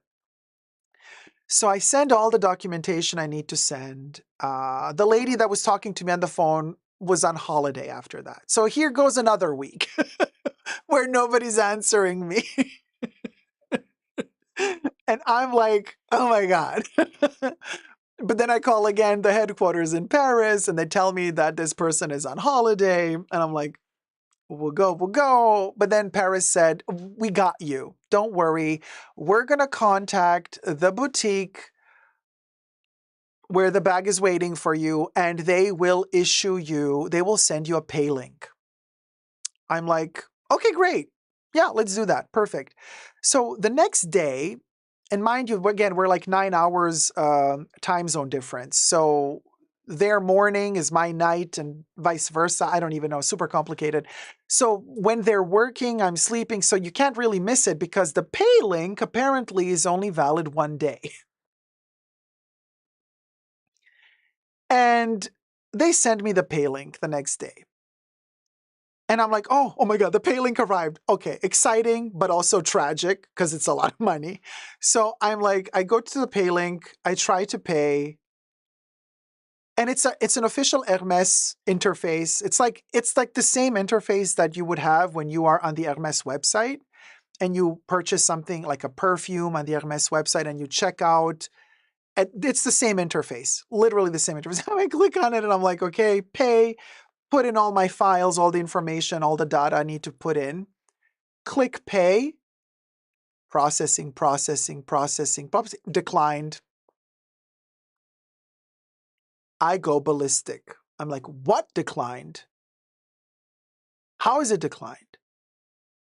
I can't call the boutique because you can't call the boutique. So I called Paris and I'm like, again, I called Paris. I'm like, hey, the payment is declined. I tried again. It doesn't let me do it again. They're like, oh yeah, the pay link only works once. So if it didn't work, it happens sometimes. If it didn't work, we're going to have to contact the boutique again. They're going to have to generate a new pay link and they're going to send that to you. I'm like, oh, okay. How long is that going to last? She's like, yeah, a day. Okay, girl. So I wait. The next day, the pay link arrives again. New pay link. I fill everything out.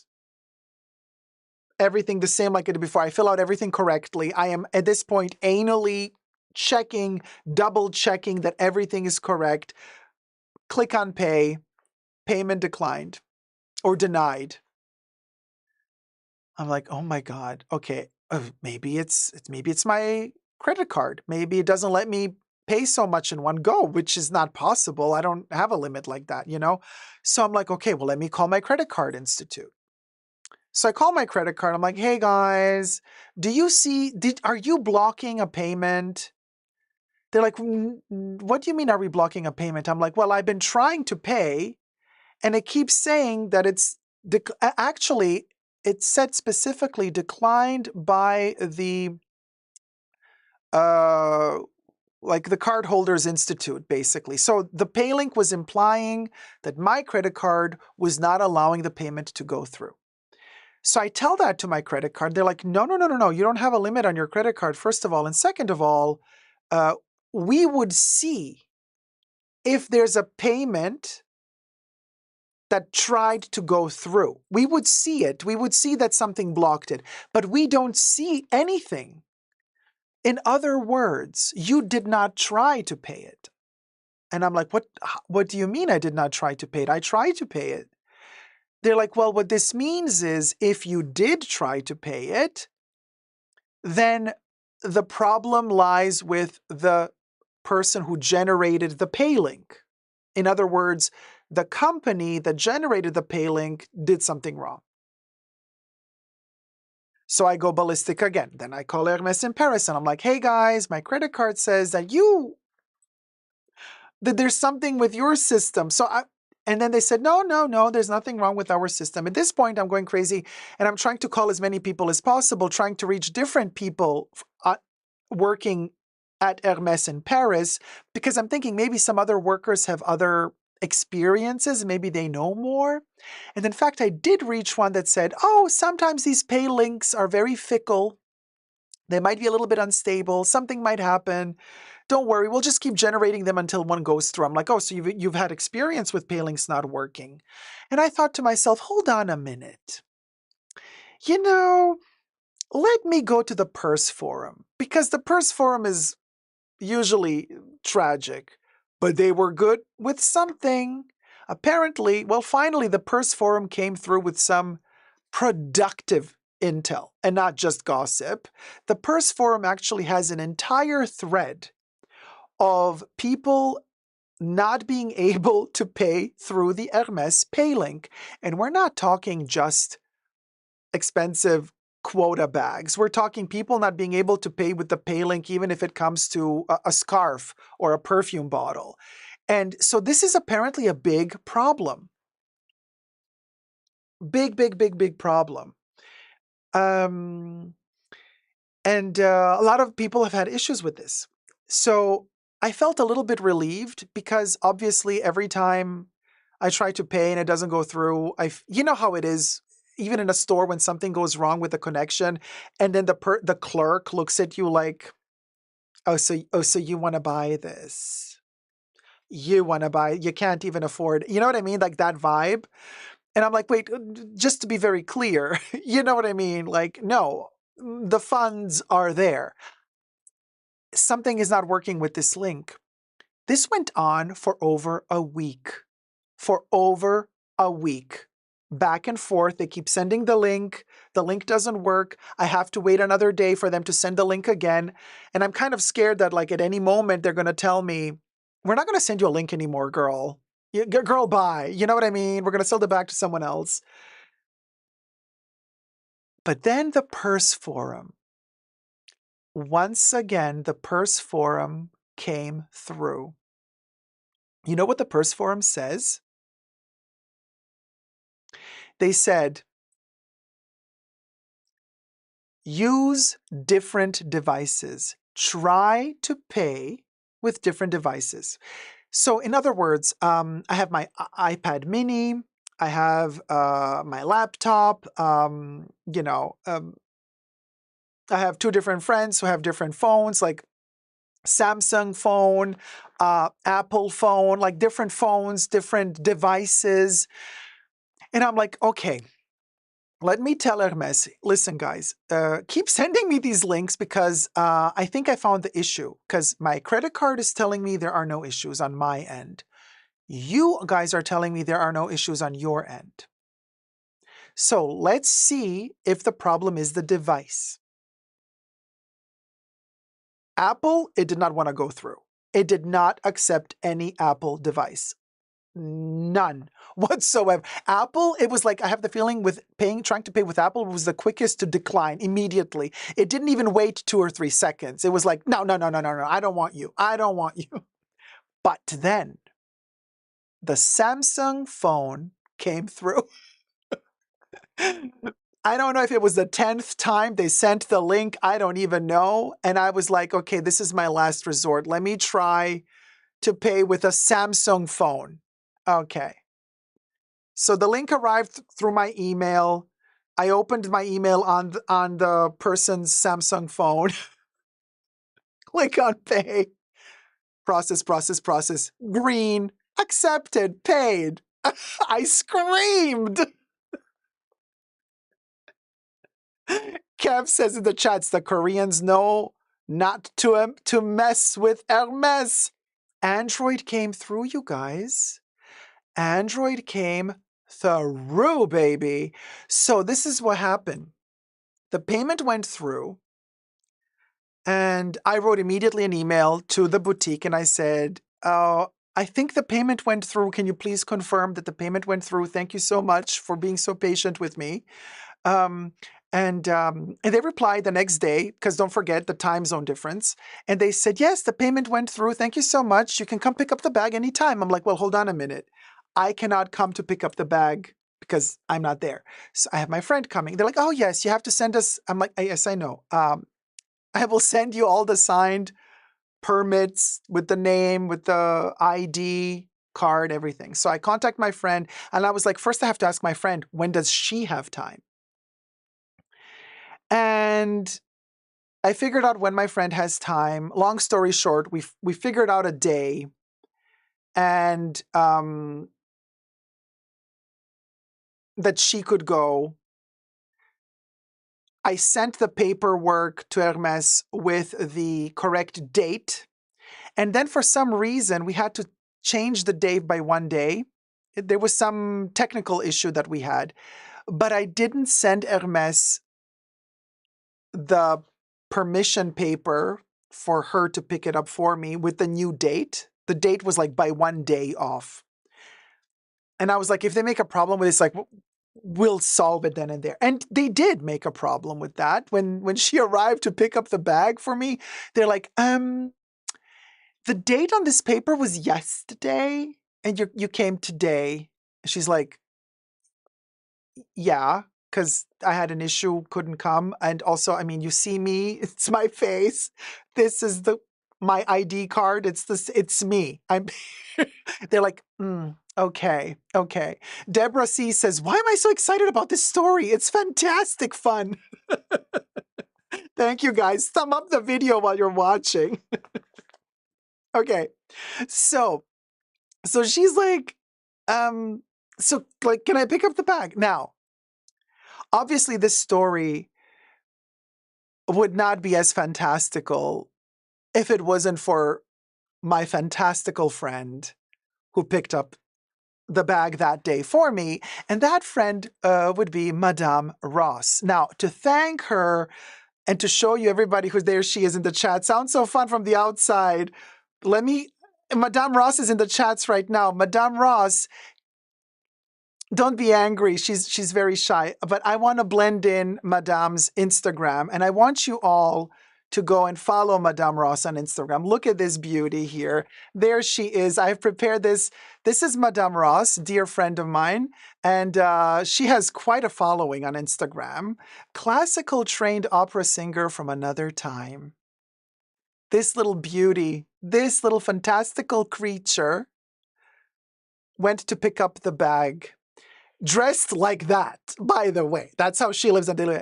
Let me show you more pictures of Madame Ross. Oh, this is the only one? Cha. I can lift the picture then. Hold on. I have here everything. Look at this. This is the beauty that is Madame Ross. So be sure to go follow her on Instagram. Hold on, I have to add a little bit of light so you see it better. There you go. Isn't she gorgeous? So this is Madame Ross. And so this is how she went to Hermes, by the way. Okay. So this is her on Instagram. Please go follow her. She's amazing. Thank you. Thank you guys so much. All right. So now she arrives at Hermes. They allow her to use the signed date from the day before, even though they made her feel a little bit guilty. They're like, this is sus. Why is the date from another day? I mean, you guys, it was like entering Fort Knox. But then something happened. Something very special happened. She used all her charm and wits to very politely and kindly ask the sales associate at Hermes. She's like, listen, thank you so much for your patience and kindness. My friend, for who I am picking the bag up for, he's in a totally different continent right now. And this is his first Birkin and only Birkin, really. So he would really be very, very happy if you would allow us to do a filmed phone call while you are bringing out the bag in the store for me to see. Because obviously the bag is mine, right? So how can I, because usually, you know how Hermes does it when you buy a bag, they make it special for you. They bring the box out, they lift the lid, they take the bag out, and you're there like that, you know. So I wasn't there. So she very kindly asked the sales associate, could you please, I know you don't like people to film, but this is a really special occasion. And can I please call my friend and can we do a video call um, so that he can experience this, even though he's many continents far away? And the sales associate was a little bit like, if you don't film me, okay. And Brooke Gardner says, I kind of love how hard they made it. I mean, now that we're telling the story, it's kind of amazing. But as it was happening, we were sweating, we were suffering, we were in agony. We were in agony. Agony. It was agonizing. It was years and years of waiting for this. The process, the waiting. But you see, that safety aspect of Hermes, when they promise something, they really deliver. They said, we will contact you within a year. They did. They did. And it's a kind of a cool thing because like you have a whole year to be happy about it. You know, you have a whole year to think, "Oh, it's going to be so nice when it comes," and you enjoy the moment. It wasn't suffering for me. It wasn't like, oh damn it, when is it coming finally? It was more like very chill, very relaxing vibes, very smooth, very soft, no purchase history required. Here I go, Jen says, Dacob, this story is like your holiday gift to the fashion bunker. It's fantastic. Oh, here I go, Jen. Thank you, so kind. Thank you. Kev says, you got to jump through the hoops like those dressage horses, darling. Holy Grace, I agree with you. Holly says, delayed gratification is a true luxury. But it's very kind of them and it's very gentle of them. They were very paced. And Hermes, and I know that CEOs and workers of Hermes, they scavenge the internet and they watch videos like this. Hermes, if you are watching, please don't take this video or what I'm saying as a critique to you. I think you did everything right. I think you made the experience for me extremely special and very unique. Despite all the hurdles were part of the fun now, you know, now that it's all past and over.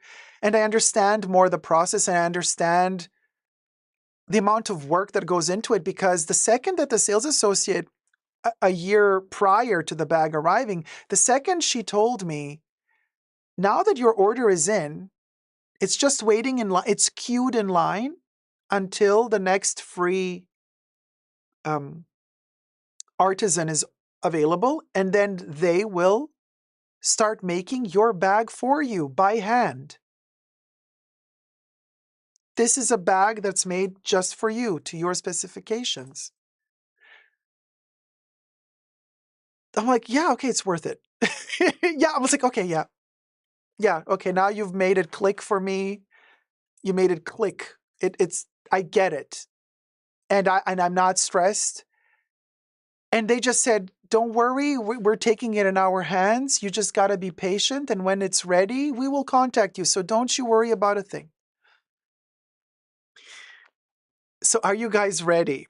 Now, for the unboxing on camera. I didn't tell you what color I got. I want you to see it in this video. So mind you, it's a little bit pixelated because obviously we were calling each other through, what were we calling each other through? The iMessage system. You know what I mean? Because I don't have a smartphone. So my camera, I mean, the camera, it is what it is, you guys. It's, you know, anything.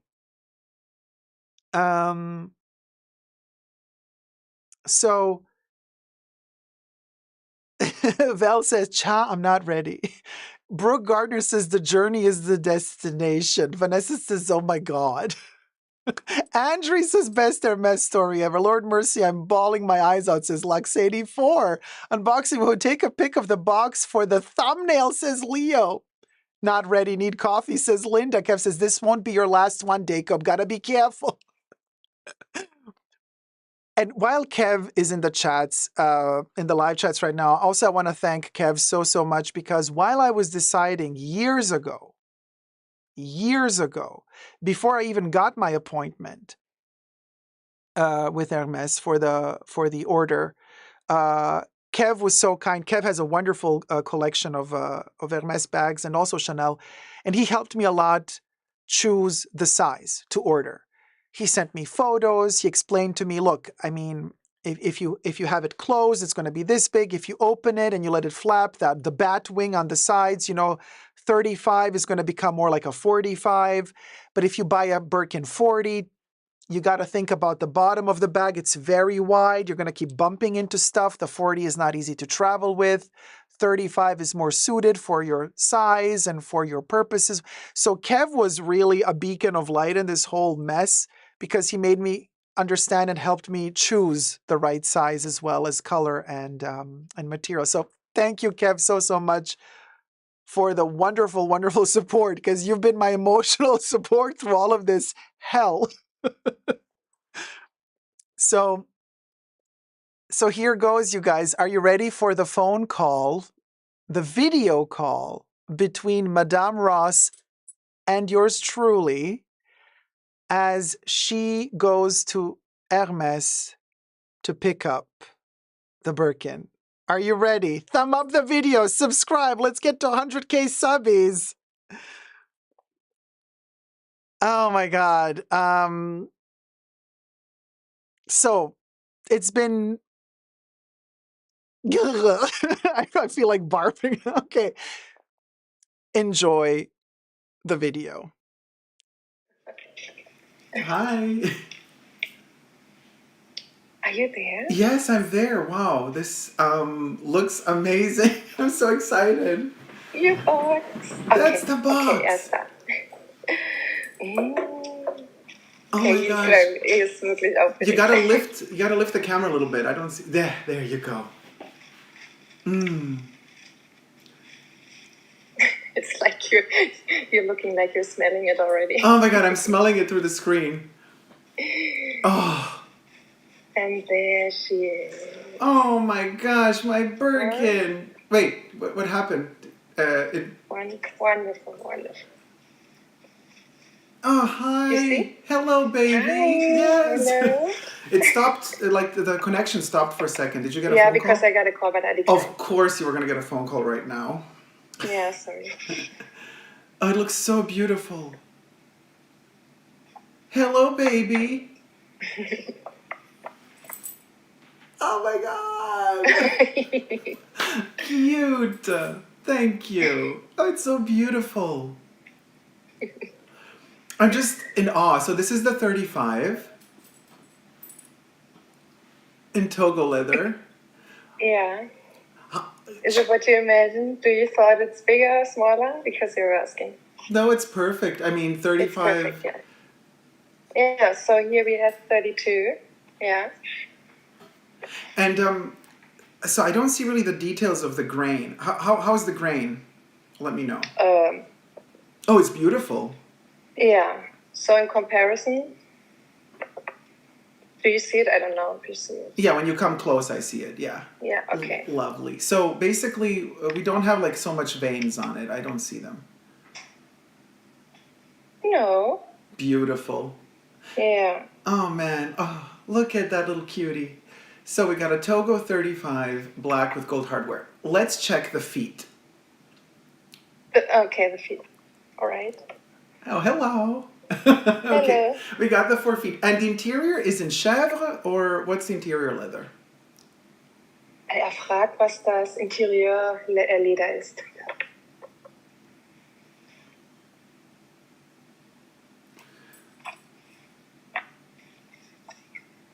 Leder. Interieur? It's chèvre. Chèvre.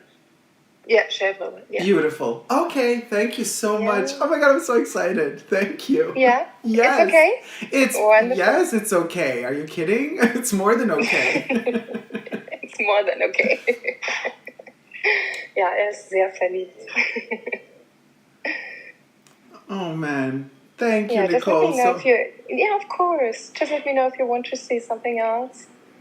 I mean, Or just if yeah, keep it's. filming it. It's like so beautiful. I'm just in awe, and I'm so Yeah. excited. And I've been waiting over a year for this, so I wish I could be there personally to uh, to pick it up. But I am across the ocean right now, and I couldn't fly in. So thank you, Nicole, so much for doing this for me because otherwise, I don't think it would have been possible, really. So this is like you've saved me and my little baby. Oh. Thank you, guys, everybody. And also to the wonderful gentleman at Hermes who is so beautifully packaging everything. Ja, vielen Dank an den wundervollen Gentleman. And hops ins Bettchen. Oh, it's gonna go back to its little house. Ja. Oh, sleep It's well. exhausted. Sleeping Yeah. Beauty. Sleeping Beauty, right? Oh my gosh. I'm just like, you know what? It feels like I'm actually really there right now with you. It's so weird because I have you on screen, right? And oh, hi. Okay, wunderbar. And that's gone. Oh, wow. And hello to the Kelly. So how do you feel? How was it? Oh, hello, Madame Ross. Yeah, because I just checking if I'm still alive. Yeah, because I was watching through the camera. It was so fast. I remember it was so fast with mine. Yeah, it's different when you pick up for someone else. Different. It's faster. Right, because you have less tension. Because if it were for you, you would be like, let me inspect every Yeah. detail. But okay, so what is your first impression of it? Because obviously I see it through the camera. You saw it live. Is the leather very good? Beautiful. It's very good. The grain is bigger, of course, because the back is bigger. But yeah, it's very beautiful, and I can imagine it's exactly what you wanted to have. So not too delicate. So something to really use. A bag with character. Yeah. Oh, fabulous. Yeah. Size-wise, how did you feel in the... It was big, right? It's okay. Yeah, but perfect. So the really perfect size for you and to use it because it can fit several stuff. So I wanted to carry it as well, but yeah, I didn't want to destroy the moment. But several times I was like, okay, can I carry it for the mirror? So I have to wait when I'm with you to hold it as well. Oh my gosh. Yeah.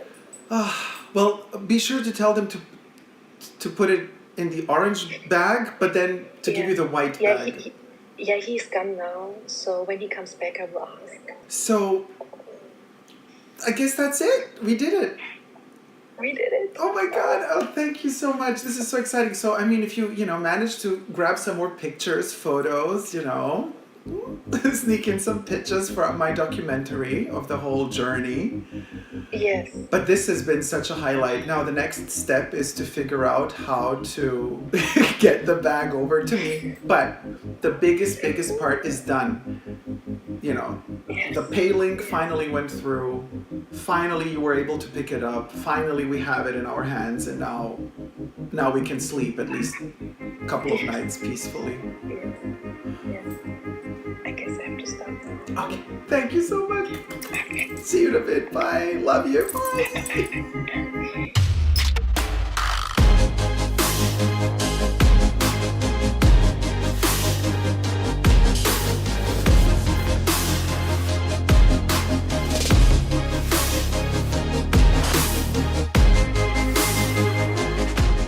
What will happen next? Hit it, Bubbles. Will Dacob get his birkin? Tune in to part 2. Will Dacob get his birkin? Tune in to part 2. Will Dacob get his birkin? Tune in to part 2. Oh, oh, oh. between Bubbles. We did it, Joseph Kev. Isn't Bubbles a pip? Bubbles made a whole new song just for this. At one point, I thought to myself, could you imagine if this was Madame Ross singing?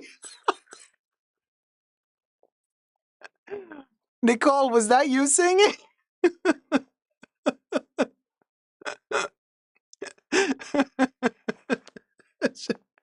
It was not Nicole. Just full disclosure, okay? She would have sung it much better. But then we also can't. No, polyester says, I thought it was her. No, that was Bubbles. It was AI. And there you go. Madame Ross is like, definitely not me singing. Oh man, that's hi Nicole Pancakes. Yeah, it's the new song. It's the new Bubbles song. Madame Ross did not sing that part. It was AI generated. Just FYI, okay? Just to be very, very clear. Hi Jane Davenport. Long time no see. How's it going, sweetie? So it was great to watch. Thank you guys. Oh, that was the herpes. No, we don't have herpes.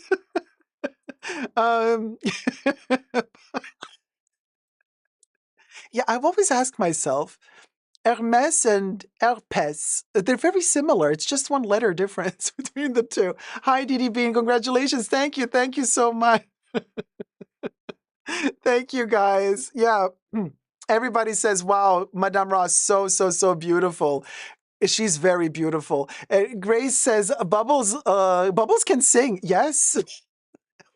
Bubbles sings at the end of every live stream. You know, Bubbles sings all the songs that we live in Ferret, die in Ferret, we'll go. That's all Bubbles.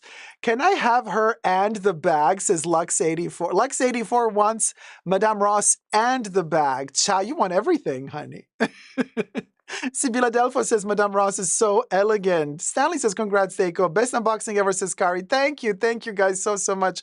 Brian Cummings says, Mariah left quaking after Bubbles sang that smash hit. And did you notice how Bubbles just stops mid-sentence? She decided it that way. I had no decision on that. Bubbles is just like she just cut it off. It was just done. I'm like, Bubbles. I'm like, wait, isn't the song supposed to be long? No. Bubbles was done. Oh yeah, Kev, now we need a selfie with Michael Costas. Oh my God. Could you imagine? No, let all the Tamaras of the world do that. Closet Hunter says, so which experience did you feel more special? Your first Chanel versus Hermes? Oh my God. Definitely Hermes was way more special than my first Chanel because my first Chanel was so dramatic, not in a good way, because there was a bag that I wanted and a sales associate put it aside for me so that I could come back the next day with my credit card. And then I came back the next day to get my first Chanel bag and the bag was not there. Because another sales associate snatched the bag from her own little compartment where she reserved the bag for me. She snatched the bag and put it into her compartment to reserve it for her customer. Even though the 24 hours were not up, they were allowed to reserve for 24 hours back then. So then I witnessed my sales associate beef with the other sales associate in front of me, behind the cash register.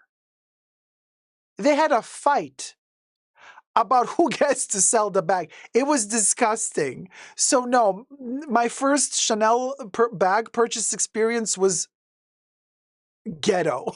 I mean, of course, we're worried. We're worried. I mean, it was... And I got the bag. In the end, she fought for me. She got the bag. But she said, pay now and go. Because the other one is riling up. She just went to the back now and she's going to go and bring support. I'm like, what do you mean support? security? She's like, no, she's going to talk to the other co-workers. She's like, pay now and go. I felt like a criminal and I was paying. I paid and I rushed out of the store before the other one could come back upstairs. And I'm like, and that was, as I was like going back home, I'm like, what just happened here?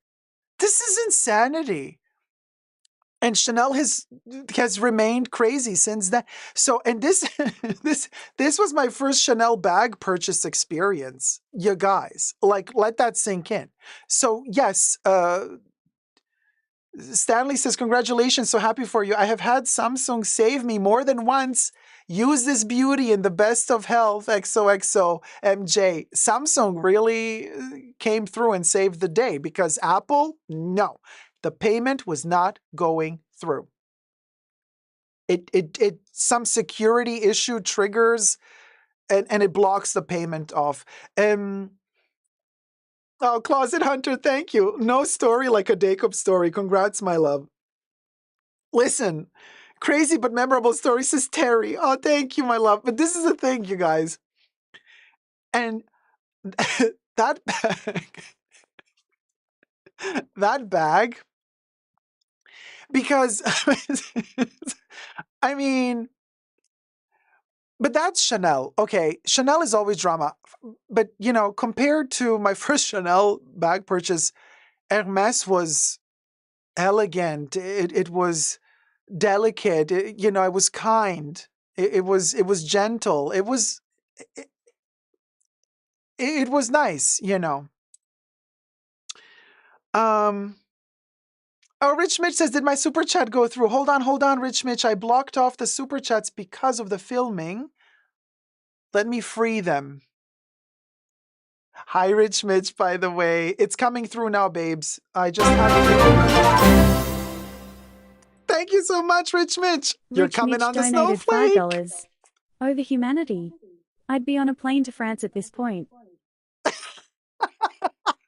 You would have flown to France. No, but listen, all my stitches would have popped open. It was impossible to fly back there. Hold on, let me see. Which color do we choose? I think I want to do blue for Rich Mitch today. Because we did the rubber ducky last time in yellow. Now we're going to do blue for Rich Mitch. Oh, no, wait, not blue. We have to connect Claudia with Vanessa through Rich Mitch. So it's going to be a different color because Claudia is blue. Hold on. Red. We're going to do red. Because I promised Claudia that we were going to connect her to Vanessa. And Rich Mitch, you're gonna be in between two ladies. I think you're gonna appreciate that. There you go. IYKYK.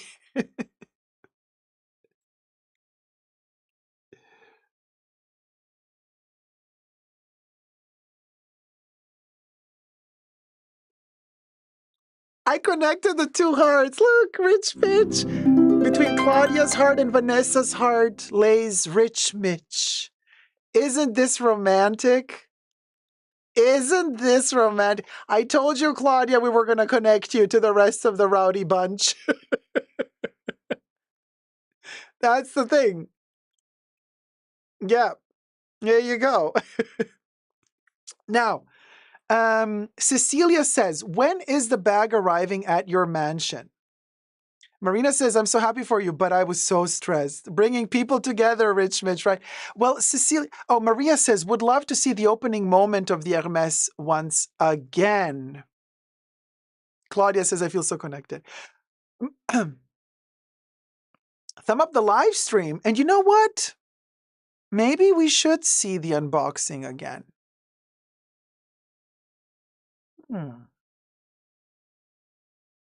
Maybe we should.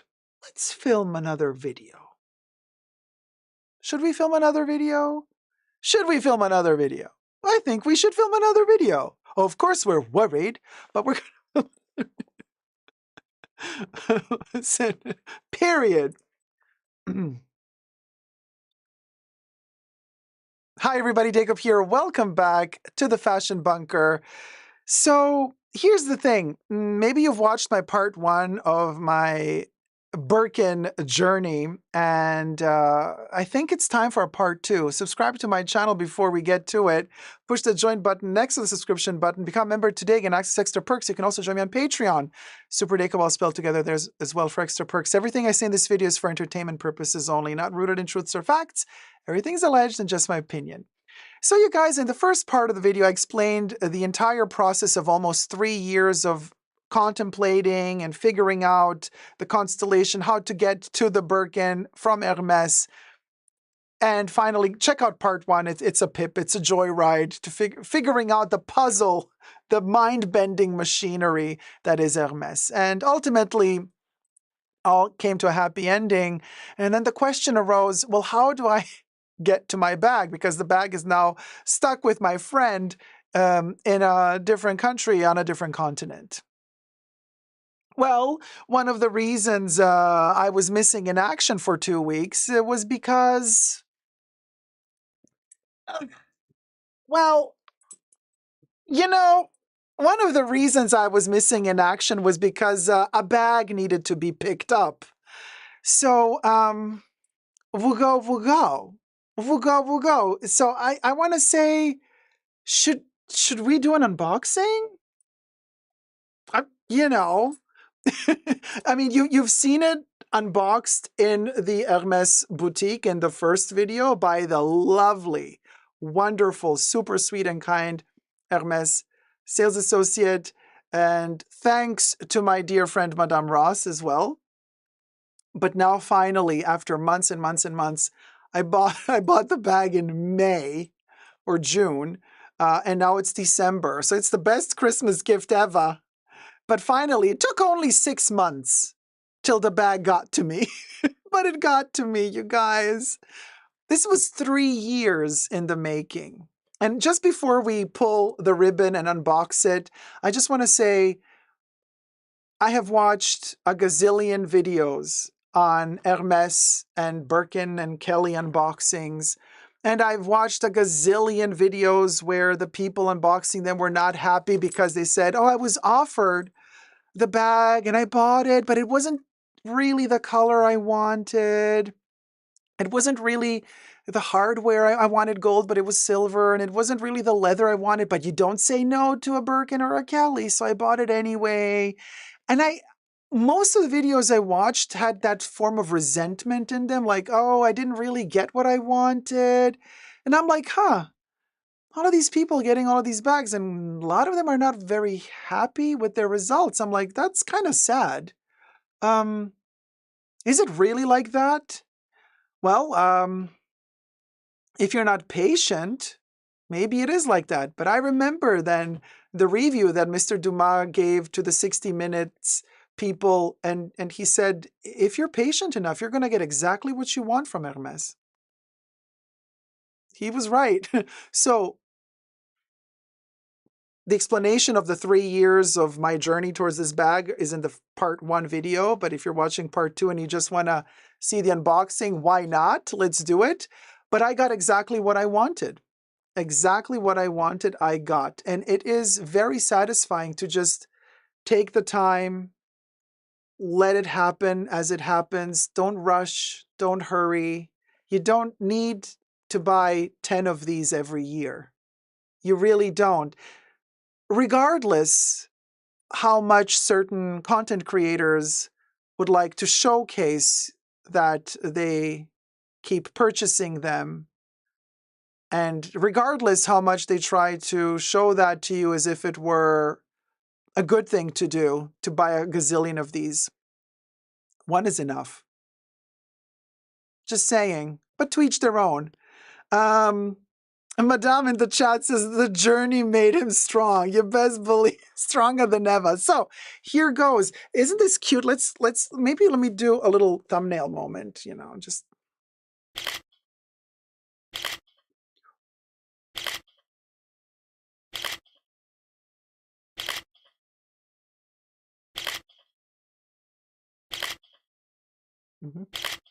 So the ribbon. Love that they always change the dates according to when you buy something.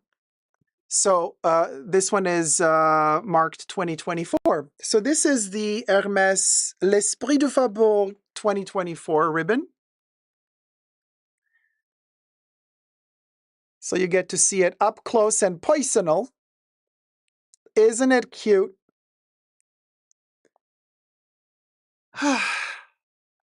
This thing is huge. Traveling across the oceans, not easy.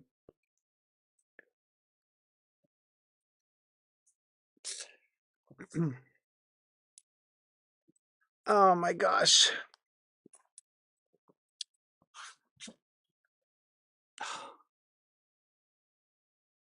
Three years in the making. Thumb up the video. It's the least we can do at this point.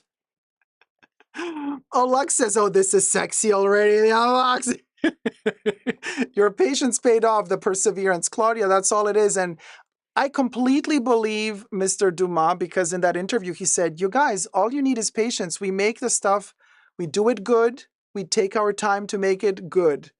Don't push us. We're not playing games with you. We're not making it hard for you to get because we have this master plan of killing you with FOMO. Just let us take the time we need to make it. And that's exactly what Hermes has always done with me when I gave them the time. Even with this little bracelet, took a year. Okay.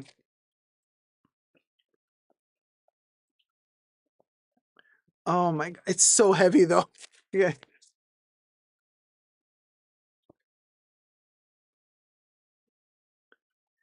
It's so bizarre, right? We saw it unboxed by the sales associate. Now we're doing it again. What gives?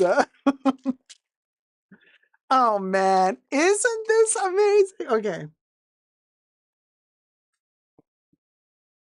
I'm sniffing it. I'm smelling it. The leather. The leather. The leather. The leather. Ah.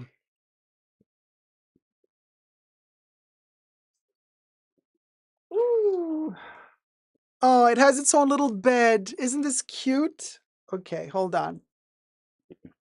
Oh my gosh. Ah. Ah. Okay, are we ready for this? Oh man. Waking up the Sleeping Beauty, I can already see uh, the bag organizer and bag stuffer companies writing and being like, hey, we would like to send you or a bag organizer. Ooh. Mm. Oh, the smell. Oh my God. It's the smell. You know, I'm a very smell tactile person. I'm not gonna kiss it, Maria. I got lipstick on. Oh my God. You see, you saw it in the first video with the grainy. Now you see it in full grain. Check it out. Lux says, loud, that just looks superb. Check it out, you guys. You want to see the grain? Let's check the grain. Look at that grain, honey. And the legs for all our feet lovers out there. You got the feets. Look at that perfection. Can we talk? The baby is awake, says Broccoli. The texture looks amazing, says Mahora. You guys, can we, the color in Togo looks so rich. Kev, it is so deep black. This is not your gray. This is black. Black, black, black. Gorgeous leather. Now that is quality. Oh, thanks, Terry. New Twilly is in order along with the rodeo, says Lux. I'm not a Twilly person, but gorgeous. Your true fans and friends are ecstatic for you. Thank you. Here I go, Jen. Thank you. The color is Togo. Thank you. The color in Togo looks rich. Dacob, there was an Hermes client who got a gold in Barenia and smelled the Birkin and her oil in the nose got stained. Oh, Lord. Yeah, I know. Terrible, right? She didn't know whether to cry or laugh. She asked to spa the bag. Yeah, I'm telling you, you got to be careful. Barenia, this is Barenia. Just be careful, you guys, with Barenia, especially it's a little bit less treated leather, right? But black doesn't stain as much. So, hold on. Let's open this little baby up because we want to also see the clochette, don't we? Oh, here we go, part 2 of lifting all of this up, taking this off ever so gently. And then inside there is a little... Kev, I'm going to need all the tips from you how to, fold it properly. Okay, so inside we have this little air cushions, and here it is. Hold on, let's hold it.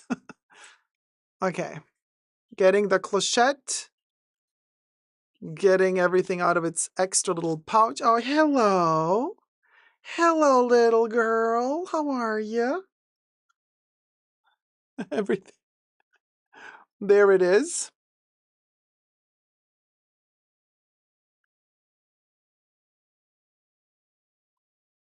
It has its own little serial number.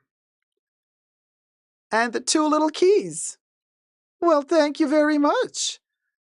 Thank you. Andrea says, I don't often join the conversation here, but right now I am so happy for you. Oh, that's the way to get a Birkin, knowing exactly what you want and a lot of patience. Congratulations. Oh, man. Thank you so much, Andy. Thank you. Thank you. I was patient, you guys, and I didn't bother you with it either. For almost 3 years, I was silent about it. Of course, for my tier 2 members and patrons, you knew. I told you. I kept you in the loop. In May, in one of the pre-shows, I said, you guys, the email arrived. And then we started calling it Operation Birmingham because we couldn't call it Operation Birkin, obviously. There you go. I took the felt off. So this is, if we're going to leave it open with the bat wing poking out, right? But, we're going to have a lot of videos and reviews and times with this bag, so you're going to get sick of it, of me showing, because obviously, what am I going to do? It's my bag now. Oh, you want to put a Labubu charm with it? I got a Labubu. I'm not going to put charms on. I'm not a bag charm person, unless the bag doesn't come with charms on it already. Willa says, promise me you won't add Labubus and ugly charms on it. I have a Labubu, but I don't put charms on bags. Like I said, unless the bag doesn't come with charms already. But the Labubu is already like turning backward. Here you go. We're not going to put, although it does kind of look cute with a Labubu on. No, seriously, you guys. I mean, I'm not gonna put it. I don't want it to scratch the. But no, like Labubu. The lilac color with the black kind of slays, but we're not gonna do it. It does have perfect veining. We love a good vein, Kev. I love Labubus. Don't come for my Labubus. They're super cute. But I'm not gonna put a Labubu on it. Don't worry. No. Don't worry, we're not going to do bag charms. It's going to stay very minimal. I mean, like, hop, and we're done. Thank you. Bye. It's simple. It's just a simple bag. Thank you, Christian. That's kind of you. Thank you. Christian says that Labubu on your Birkin is so cute. It's a really cute color, though, and it's sleeping. Shh. Don't wake up, Labubu. Okay. Anyway, one day, if you watch this video 10 years from now, you're going to look at that. It's like, why is he putting that creature on them? Nobody's going to know what a Labubu is in 10 years from now, but you're going to know what a Birkin is.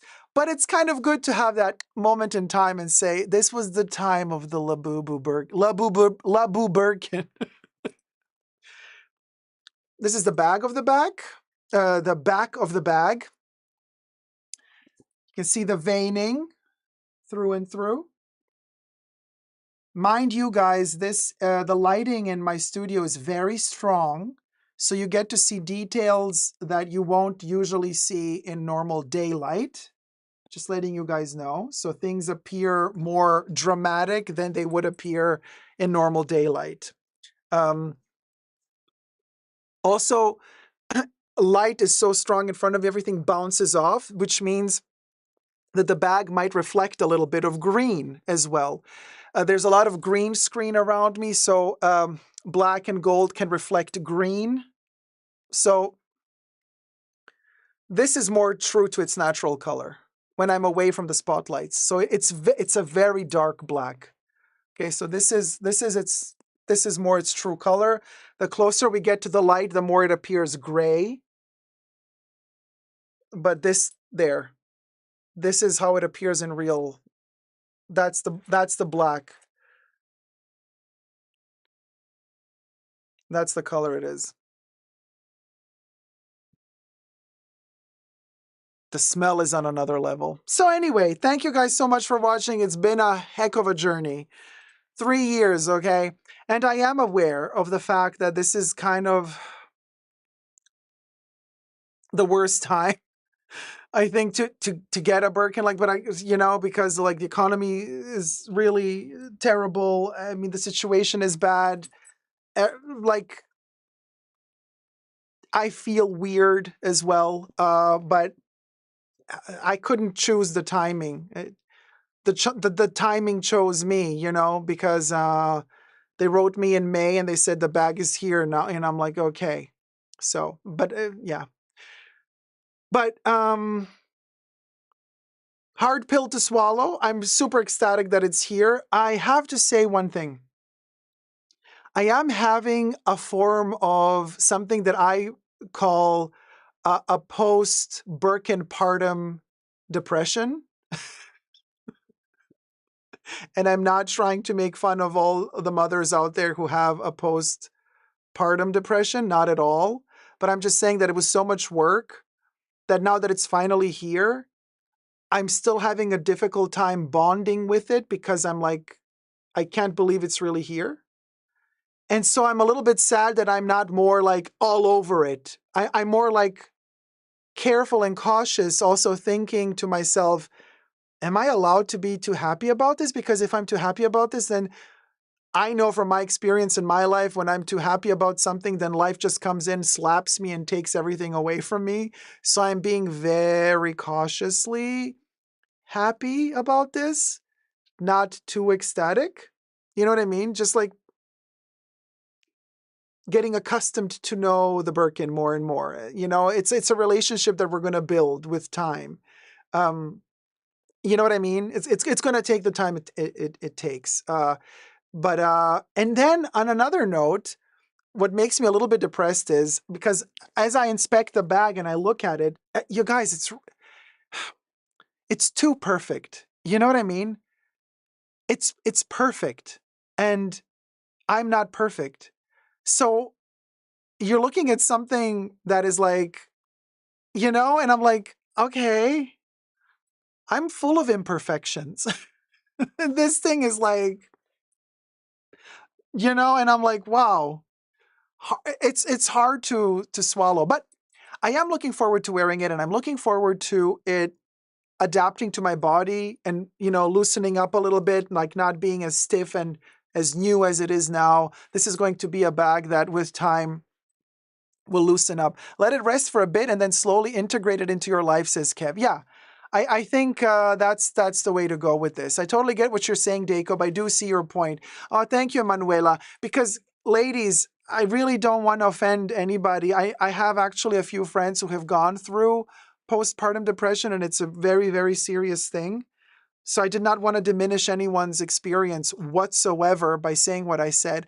I'm just trying to convey in words like that feeling of detachment, even though you have the attachment, right? But it's like, okay, let me slowly tiptoe towards it, and then we will become bonded with time,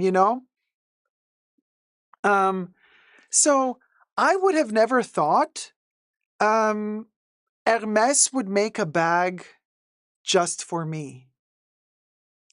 And this is my takeaway from this 3-year experience, that ultimately that's what they did. It took the time it took, but they literally took the specifications, what I wanted. They took the time, they listened to me, and they delivered exactly what I wanted. But I did not push them. I did not force them. I was patient. But I would have never thought that Hermes would make a bag just for me. And they did. And it does feel special. It really does. And then when I look at the stitches, and you can see that they're handmade. You can see that they're, in different, you see that they're not machine made. So I'm like, damn, there was this one person sitting on this bag making it, It's cool. Really, really cool. Really, really, really cool. Thank you so much for watching. If you like this video, subscribe. Let's get to 100K. Now we got a Birkin in the house. What are we going to do? What are we going to do? The fashion bunker just got a little bit more complete. And this is the ultimate bag, isn't it, at the end of the day? What are you going to do next? Enjoy. Thank you guys so much for watching. Subscribe, thumb up the video. Never give up on love. Bye.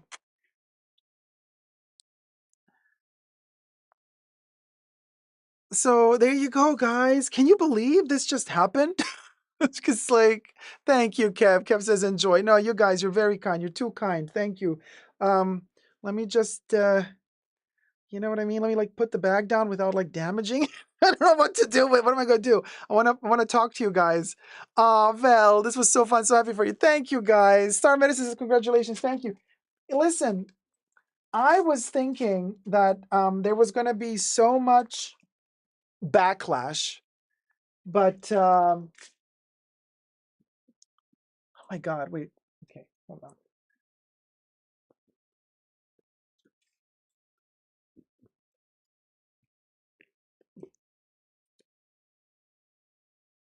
Okay, it's standing on a special foam thing on the floor. It's protected.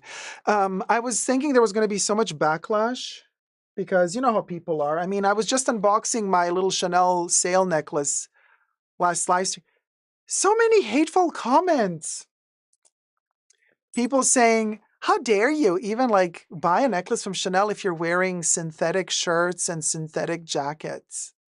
Cheap hoe. I'm like, first of all, the shirt I'm wearing is silk from the last live stream. It's 100% silk, and the jacket is metal fiber with tech materials. But even if both of them were synthetic, who cares? Coco Chanel used a lot of synthetics in the 60s when they were new and all the rage. All of those golden lame, wonderful pieces that she made in the 60s, those were all synthetic materials. So, how dumb can a person be? But then on top of that, she went on, because somebody came in my defense. It was not me. Somebody else came in my defense and said, boy, you really don't know what you're talking about. And then she answered, I am a costume designer, something for movie and film. I've worked in the costume.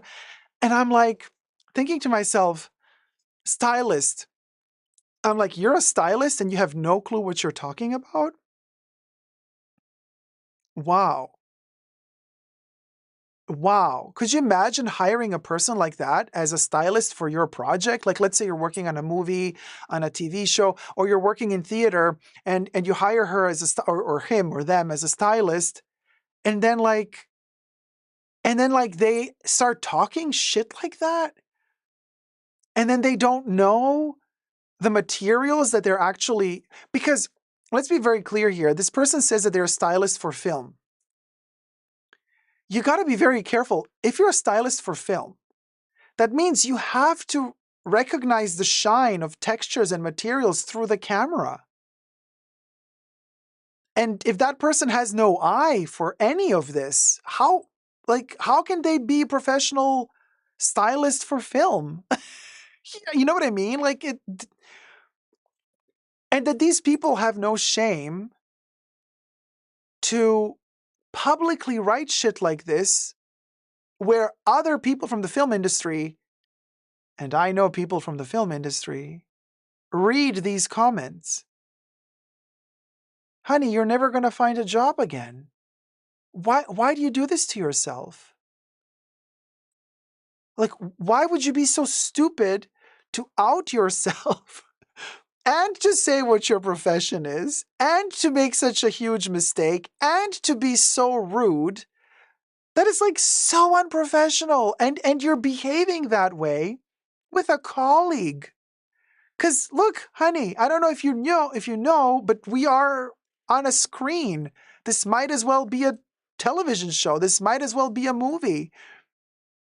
I might be a person working on a project the next week where you're also working on a project. Like, you seriously? I don't know. People are so dumb. I really don't get it. Why would people do that to themselves? Why would they do that to themselves? Because to me, you did nothing to me. I don't care. But you did it to yourself. Yeah, it defies all logic to me. But it defies all logic. Why would somebody hurt themselves so much? Yeah, I mean, I don't get it. No, I don't absorb their negative energy, not at all. I just find it amusing. It's a good topic to talk about. Oh, that's a good point. SFSF. Hi, sweetie, how's it going? SFSF says people claiming status to argue are in general not what they say. That's a possibility. I totally see what you're saying. You know what? I think you're right. I should not be so naive. Because I usually trust people when they say, look, I'm this. I'm like, oh, okay, cool. Maybe you're right. Maybe they're just not. Maybe they're lying. I don't know. Prince Max says, do you think I could wear a gold birkin even if my style is normally all black? Like gold as in this brown color? Yes. Yes, of course. Yeah. I think those are gorgeous neutral tones, okay? Black always goes with anything anyway. But the choice that Hermes makes as like a standard choice that you can make for the color, as I explained in the first part of the unboxing video, I think they're amazing colors that go with everything. By that I mean a taupe in particular and gold. Etat is a little bit tricky, you guys, because etat is like... Etat is like a mix between these two colors, and it's more blue. Etat is like a blue-gray. No, I don't have anything here that looks like it. So etat is like a little bit more tricky. In fact, I didn't choose etat because they said I have to choose at least 3. And I was like, okay, it's definitely not going to be etat. It's going to be black, gold, et taupe. Yeah. Oh, Cecilia says, I ordered black, gold, or purple. Purple is my first choice, but I doubt it. I will get it. So wait, you put purple as your first choice? Then you're going to probably get purple, but we don't know what shade of purple. Nonea says, the Birkin blues is a thing. I got a... Really? Okay, so I'm not completely crazy. I got a pre-loved bag earlier this year and haven't bonded with it. I sincerely hope that doesn't happen to you. Wear it in good health. FUCK the haters. Oh, thank you, Nonea. Okay, so it's so interesting, huh? Oh, etat means tin color in French. Okay, so but tin, yeah, and guys, just FYI, we're not talking rusty tin. We're talking bluish, blue tinted metal, yeah, like a blue metal tin color, yeah. Oh, Cecilia says, I've seen purple one already on display in Harrods, but they didn't call me. Oh, no.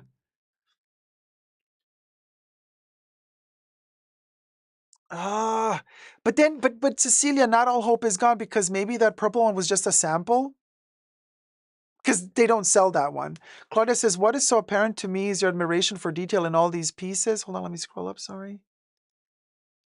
What is apparent to me is your admiration for detail in all these pieces, from the glass pearls in the Chanel necklace, to the leather grain in the Hermes bag. You cherish the artistry. I really do, you guys.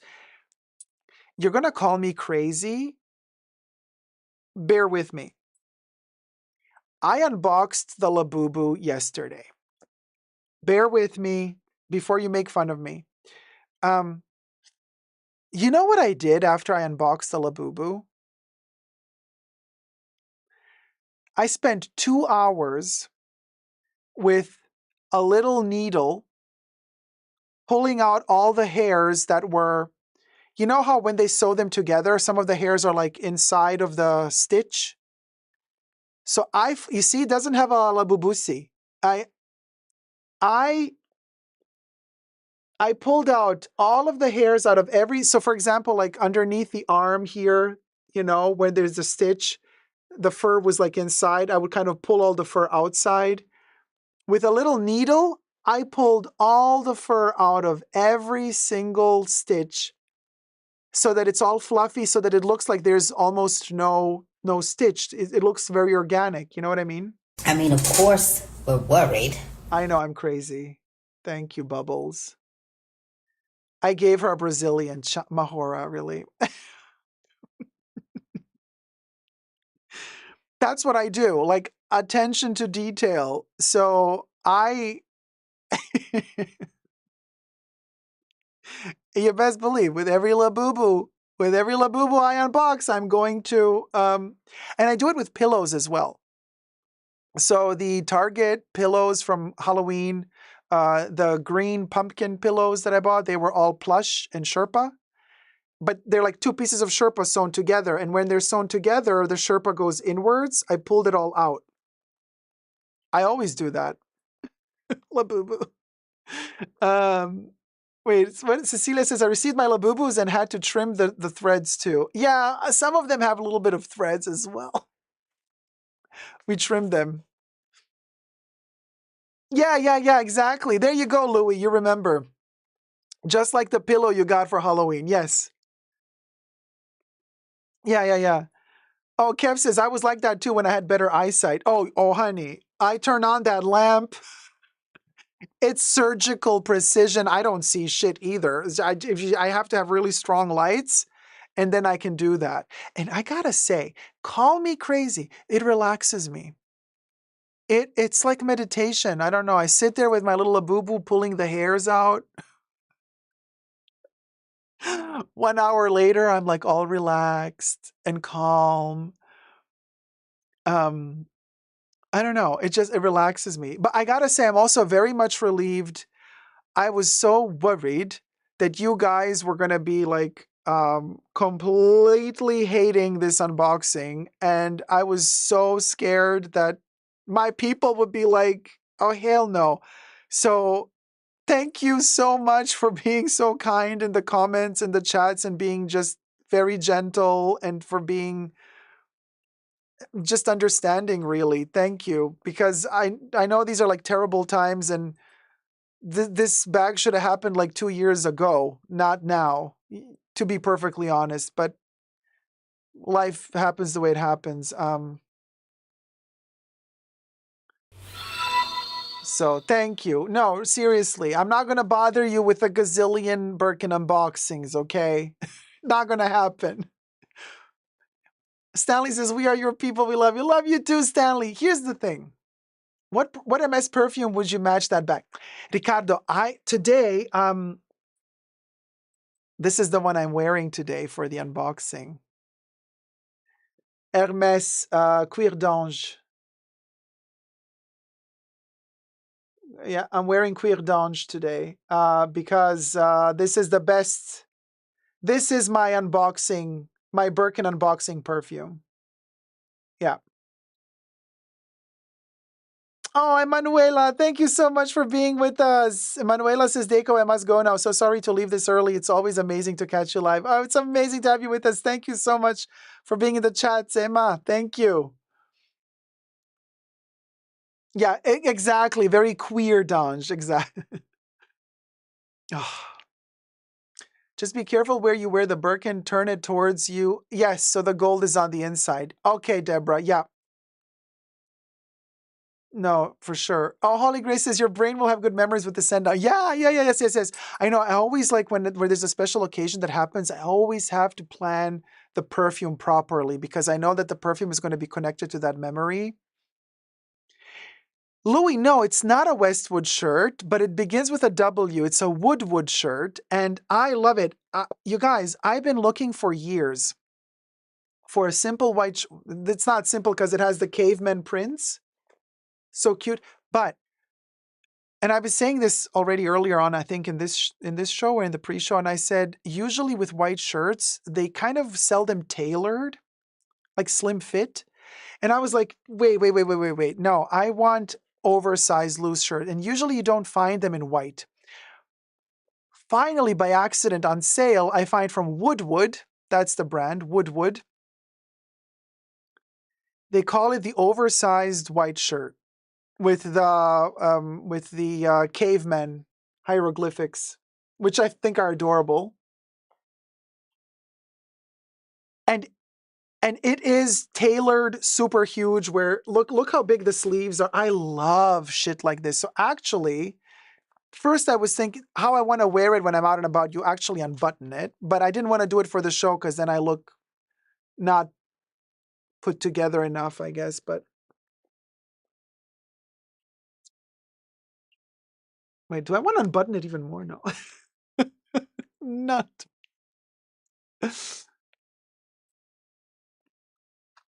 But yeah, no, maybe we can even. Just I am hot.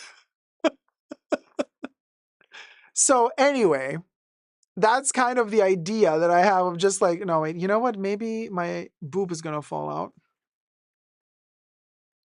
out. Yeah, Woodwood is kind of cool. Yeah, I think they're Danish. I think the brand is from Denmark, and I mean it's ginormous, you guys. It's like it's really huge, and I love a big white shirt that can, just cha. Yeah, Denmark's okay. Denmark says yes. Woodwood is from Denmark. Denmark says it's Denmark. Yeah. And what I really loved about it is that the buttons are hidden. See? There's the button, and then you have this extra little flap, which is so elegant. Love it. Love it. Always love a good. And they did like 70% off. So I was like, okay, yes, definitely. I'm a sucker for a white shirt. If I find a nice big white shirt where the cotton is thick enough, I always go for, and it has to be machine washable. Of course, a white shirt, what are you going to do? It has to be machine washable. Oh, Mahora prefers Danish wood the best? No, this is a necklace. This is not a bracelet. This is the Kelly necklace that Gautier designed for Hermes back in 2009. But they discontinued it. I mean, I think they had it for maybe 1 or 2 seasons only, and then Gautier left. Am I the untrained nose says, are you a fellow Frisbee freak? I do love to throw a Frisbee when I'm in the, like in a park or something. I do love, yeah. But although this was kind of more of a prop for the show, for my show, the Hermes Frisbee. And they don't call it a Frisbee because I think Frisbee is like copywritten, so they can't sell it under the Frisbee name without paying royalties or something like that. So they call this, Kev, how do they call this on the website? They call this the dog toy or the dog throw toy. They don't call it a Frisbee. The fashion saucer. Throwing disc? No, I think just dog toy or something. A Birkin happened. That's right, Fred. It did. It did. WW Traveler 2022 says, just woke up in Connecticut. Please give me a short description of what happened. Whatever happened, I'm happy for you. Oh, thank you, sweetie. And then Fred said a Birkin happened. We unboxed a Birkin.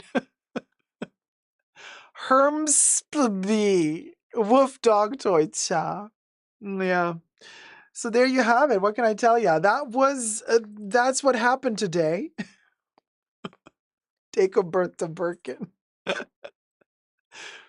Hopefully I can do like a mod shot or something. It's a UFO, unknown fashion object. Oh my God, that is brilliant. Hold on. Do I have my little notebook? SFSF.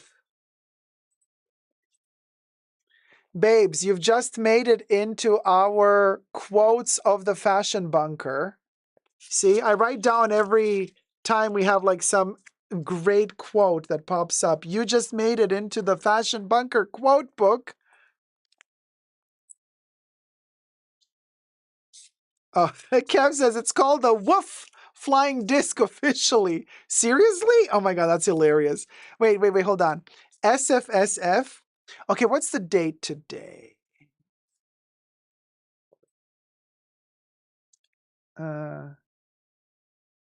Wait, what does it say on my? Oh, okay, 22nd. So December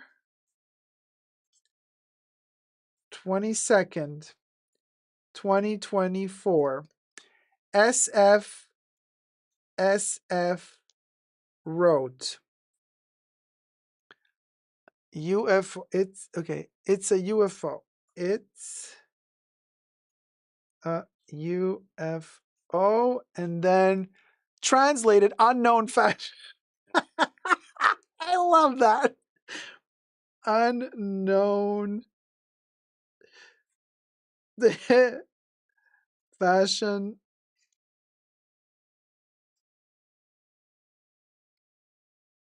And I'm gonna do a little flying saucer.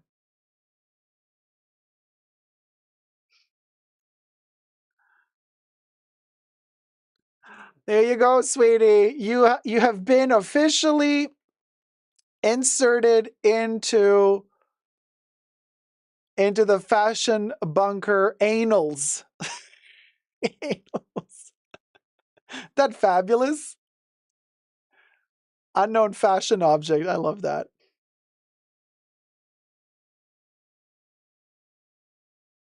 Ah, there you go. SFSF says, well, I'm a lyricist. I have to make good quotes.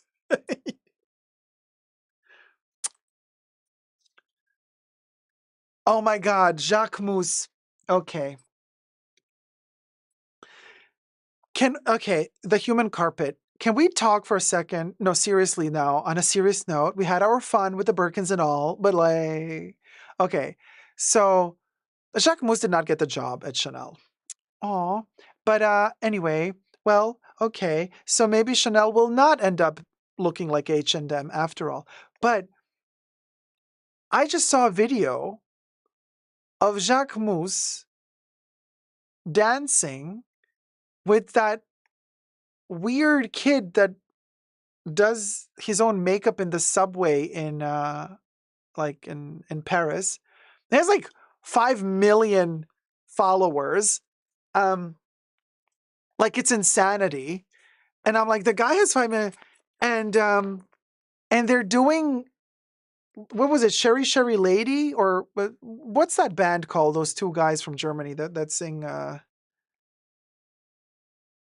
Sherry Sherry Lady. What are they called? What's that band called from the 80s? Ah, Modern Talking. Yeah, Modern Talking. Dieter Bohlen. Yeah. Modern Talking. Milli Vanilli. No. You did not just say Milli Vanilli. I love it.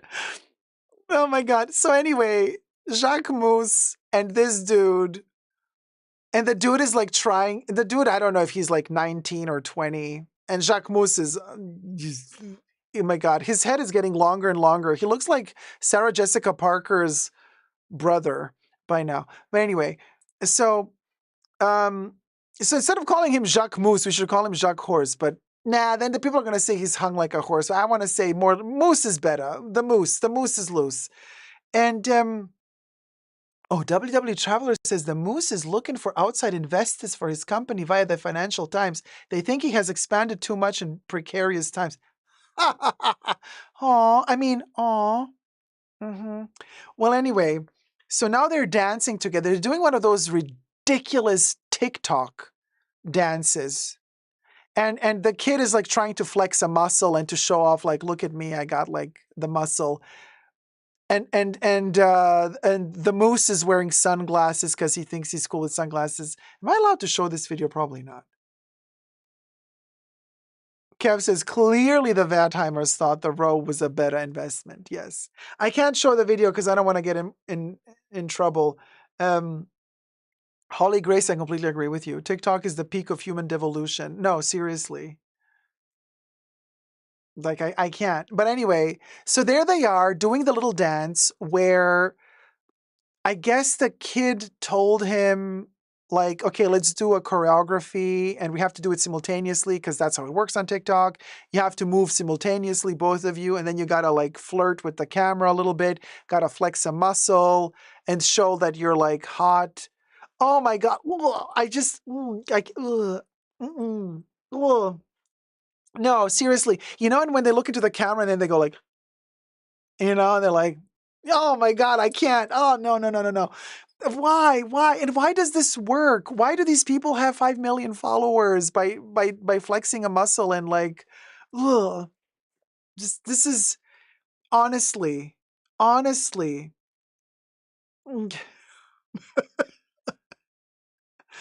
Fred says, where did you see it? I want to check it out. Hold on. I'll tell you. Okay, this I can tell you. And then you go on that Instagram and you can see it. I can tell you the name of the Instagram that I saw it on. That I can do. Hold on.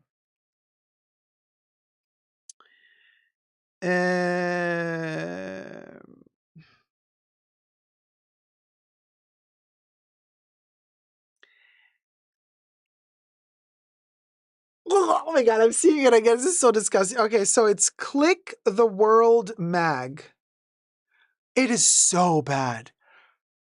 So bad. Oh my God, so bad. Oh my God. Oh, so bad. It's so... Okay, so it's one word on Instagram. Click the World Mag.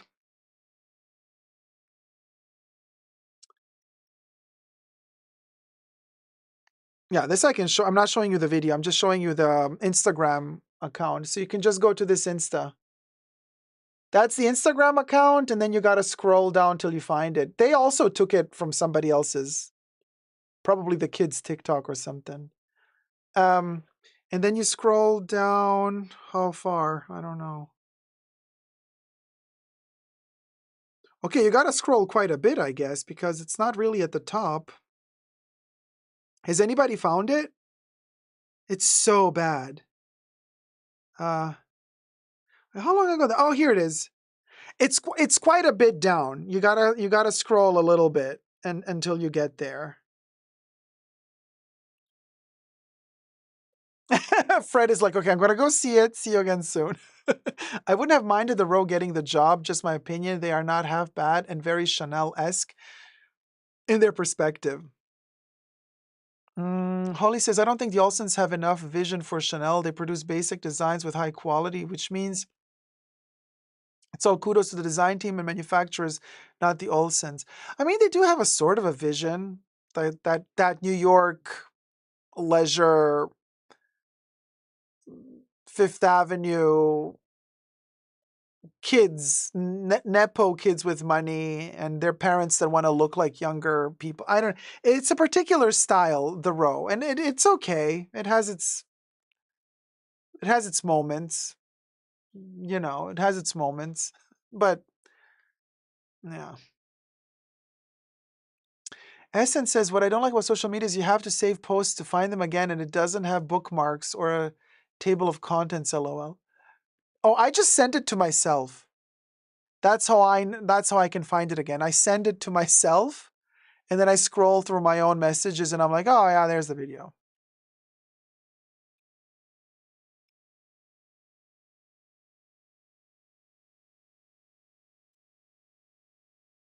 Closet Hunter. Oh, that's nice. A dad dancing with his son, all offbeat. That's the vibe it gave me. And it also gave me a vibe of like,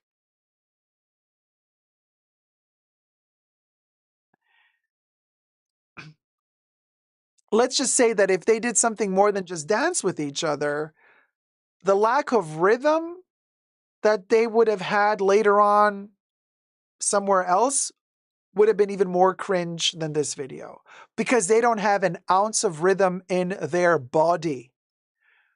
And not an ounce of rhythm. Just your regular two white dudes, classic white guys that have no sense of rhythm. Usually it's the white guys who don't have a sense of rhythm to begin with. And then they're like, oh, no. Gah. It hurts to think about it, says Louis. Yeah. Also, the outfits are not giving, says Fred. Here I go, Jen says again, cringe. Oh, and since you saw K-pop singers twerking on stage, yes! Brooke Gardner says it's 4:30 a.m. and I'm wide awake laughing out loud. I'm too inconsistent to want to dress the robe. Plus, I like patterns. I don't mind the robe, but just like Louis said, like I like the robe, but it's expensive.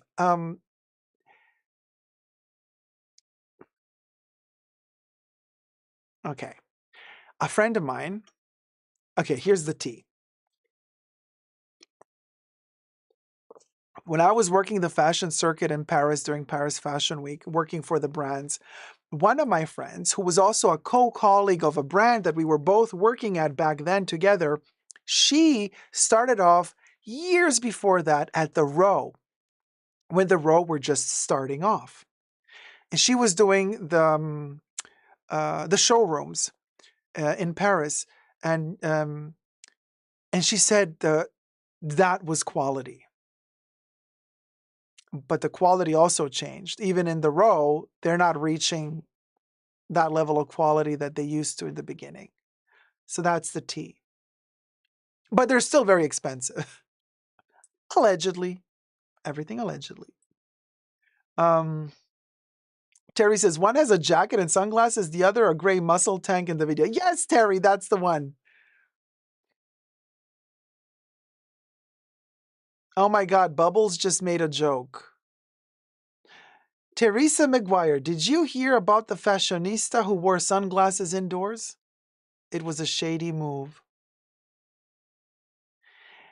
Well, I mean, let's not be harsh on Bubbles. She did sing a song for the Birkin after all, so we gotta, go easy on her today. Louis says, you know that chisme is good when Dacob starts saying a friend of mine. Louis, you're treating me like I'm Sophia Petrillo. It's like, picture it. Paris Fashion Week 2014. A young Sicilian widow. A young widow, that's sad. A young Sicilian working the showrooms. And her friend was at the Row. Yeah. Things changed when they moved production to Italy. Oh, they got worse. Oh, the made in USA pieces from older Row was quality. Yeah. Oh, SFSF, Golden Girls all the way. A friend of mine keeps sending me, last week, you know Lanier Smith, wonderful perfume reviewer. Go check his channel out. I love him to bits. So he's sending me like reels and video clips, and he sent me one, a few of the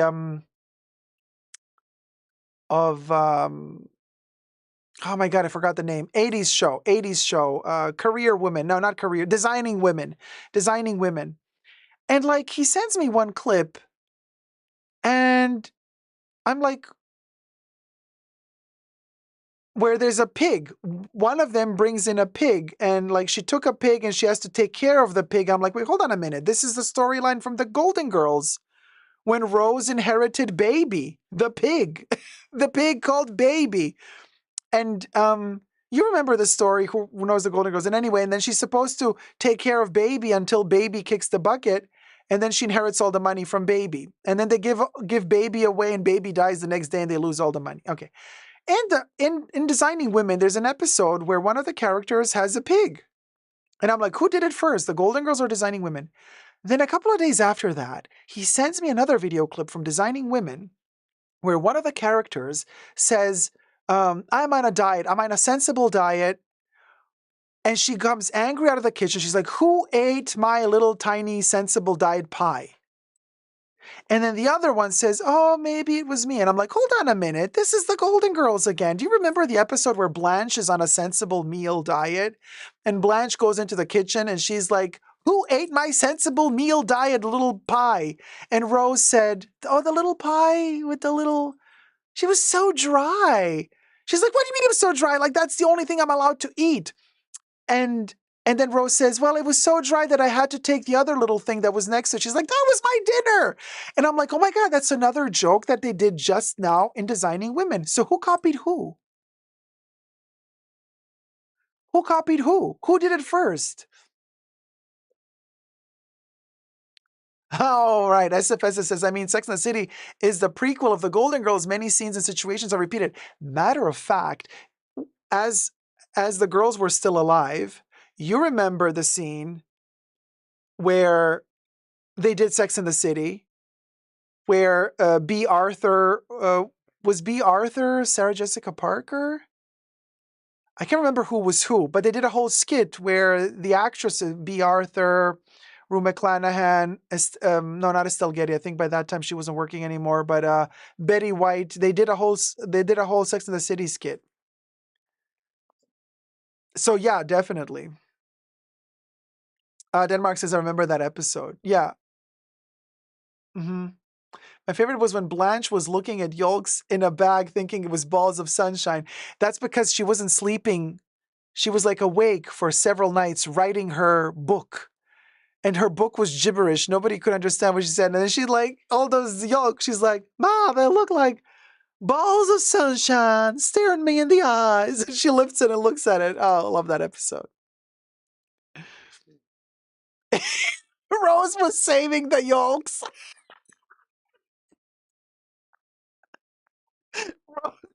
What was she saving them for? I remember she was saving the yolks for something. And do you remember the episode when Dorothy and Blanche are coming from the garage into the kitchen with like 3 cartons of pizza or 2 cartons of pizza? And she's like, I brought dinner, Rose. Rose is in the kitchen. She's like, what did you get? What did you get, Dorothy? And Dorothy's, you know how Dorothy, she's like, with the flat pizza box, she's like, I got you a bucket of chicken extra flat. Like, what do you think I got you?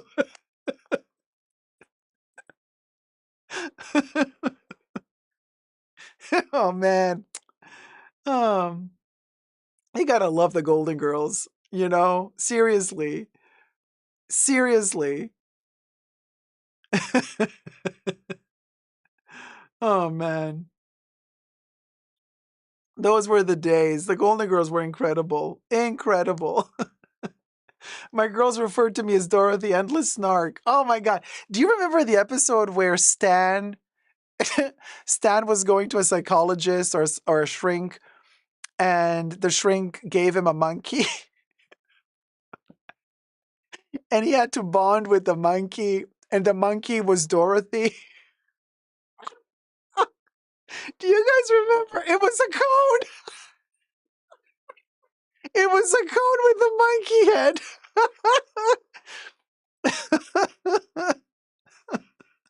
It was a traffic cone monkey.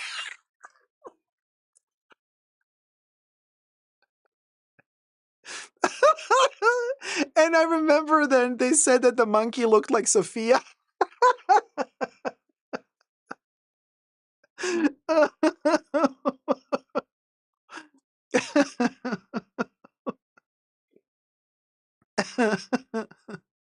Anyway, and that was and that one time when Sophia was being particularly vicious to Blanche about being a slut and all that stuff, and making fun of her. And And then Blanche really delivered. She looked at Sophia and said something to the likes of, she's like, my bad. Thinking that just because you look like Yoda, you're as intelligent as he is.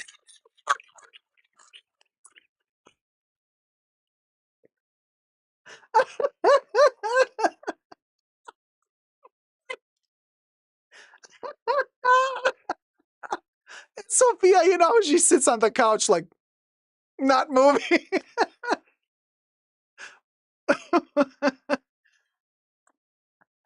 Oh, man. What Maria says, you're brightening this pre-Christmas Sunday. Hallelujah. Oh, my God. And then I really visualized Sophia as Yoda. And she does look like Yoda.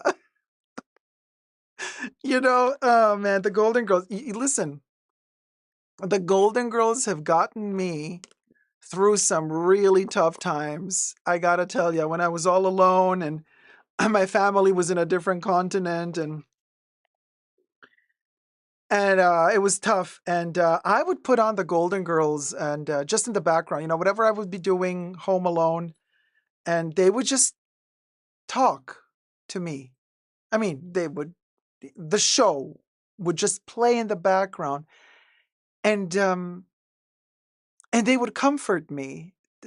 They felt like home. They felt like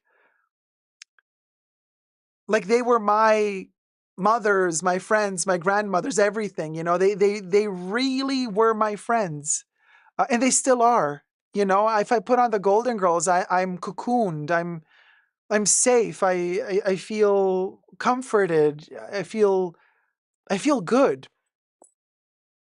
That's magic. It's not easy to create something like that, to have to cast the actors so perfectly, to have writers write such gorgeous texts, to have everything to fall into place so perfectly. That's a miracle, really. And boy, what a show. What a show. What a show. What a show. Oh, Danny. Oh, Danny, thank you. Danny says, this is exactly my feeling on you. Thank you. So you turned this hoe on in the background and I blabber on while you run errands around the house. That's the thing. You're totally right, SF. There was nothing vicious in this show. It was heartwarming and heartly. I mean, what makes me always cry? Well, two things. One, breaks my heart, and you really see how Betty White, what an actress. And she's not just a comedic actress, she's a dramatic actress. That memory, the flashback of her in St. Olaf after Charlie passes away, and every birthday, she would be alone at the table, and she would make a cake for her and for Charlie, and she talks to him even though he's not there, and she's all alone in the room. Oh, get shivers.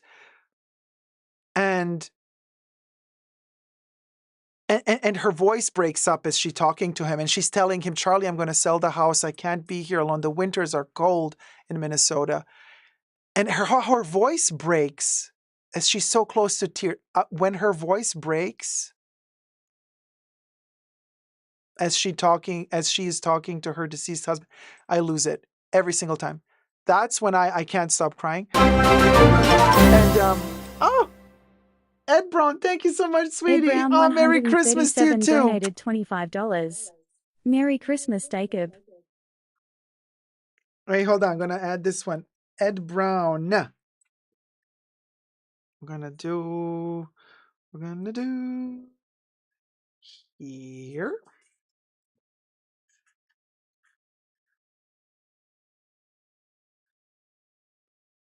And we're gonna make a heart. You're added to the snowflake. There you are. Isn't this gorgeous, the snowflake? Thank you so much, sweetie. And the second one, I cannot watch the last episode of season 7. Never. I cannot. I can not watch the last episode. When it, because it's a two-part episode, so Dorothy gets married, and then the last episode is when they're leaving. No, I do not turn that episode on. I arrive to the second to last, and then I start playing from episode 1 again. I do not watch the last episode ever. Oh my God, yes. Dorothy and Stan in the limo.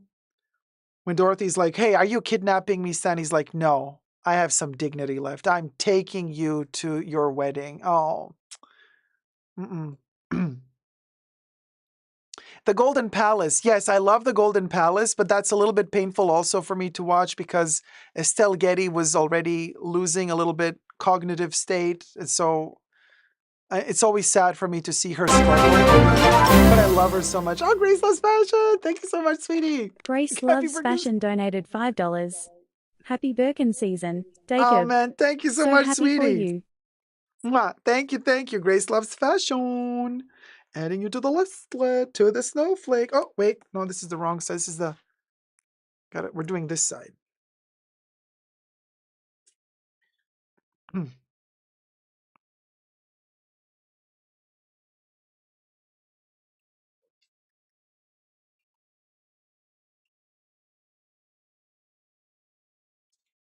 There you are.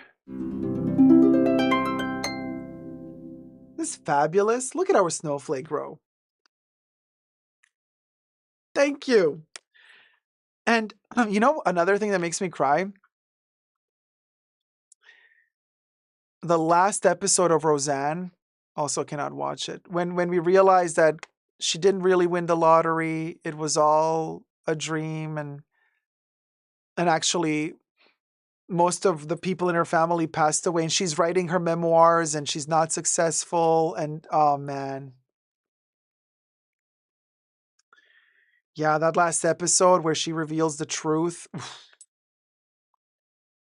Yeah, I lose it. Like that's one where I really cry. Oh yeah, the show is not the same without Roseanne. For sure it's not. No.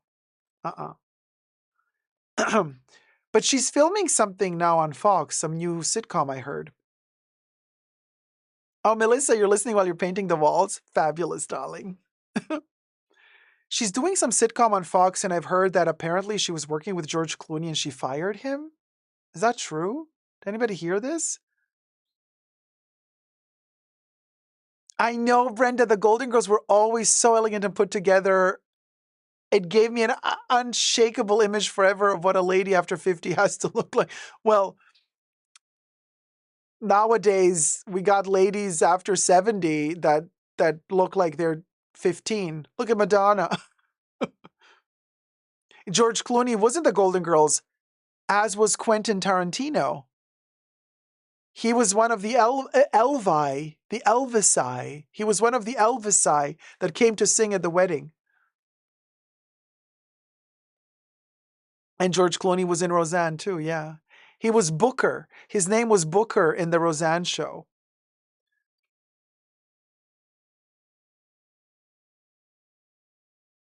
Oh yeah, before he made it big time, before he became famous, yeah. He was everywhere. Yeah. Well, they didn't really date. Booker wanted to date Jackie, but Jackie was like, but she did like him. I was like, date Booker. Why don't you date Booker? She didn't date Booker. She didn't date Booker. Yeah, fun times. Anyway, I mean, Golden Girls also, sometimes it's good to turn them on. Like if you feel lonely, this is a bad time of year.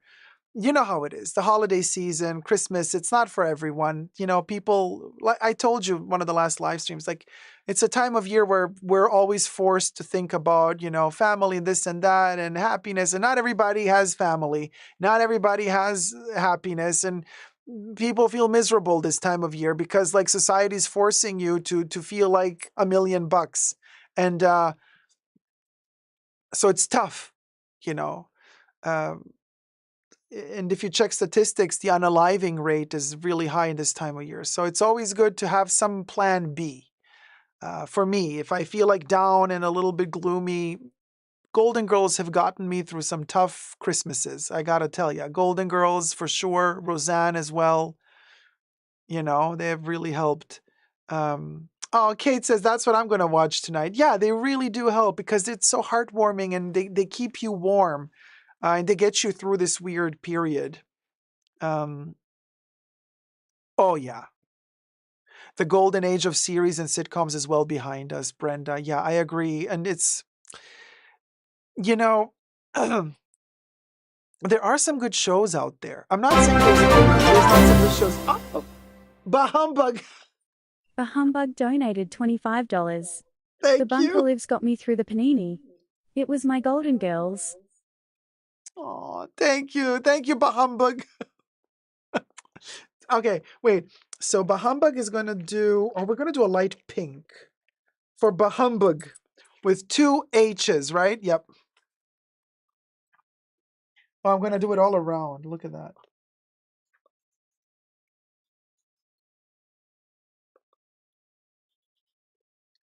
And then we go.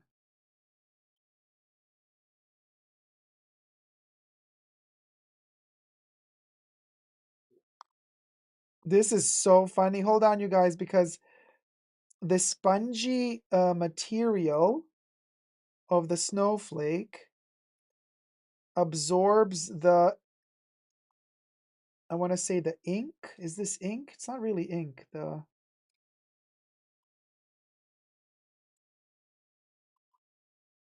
You know what else gets me through? The nanny. Bah humbug.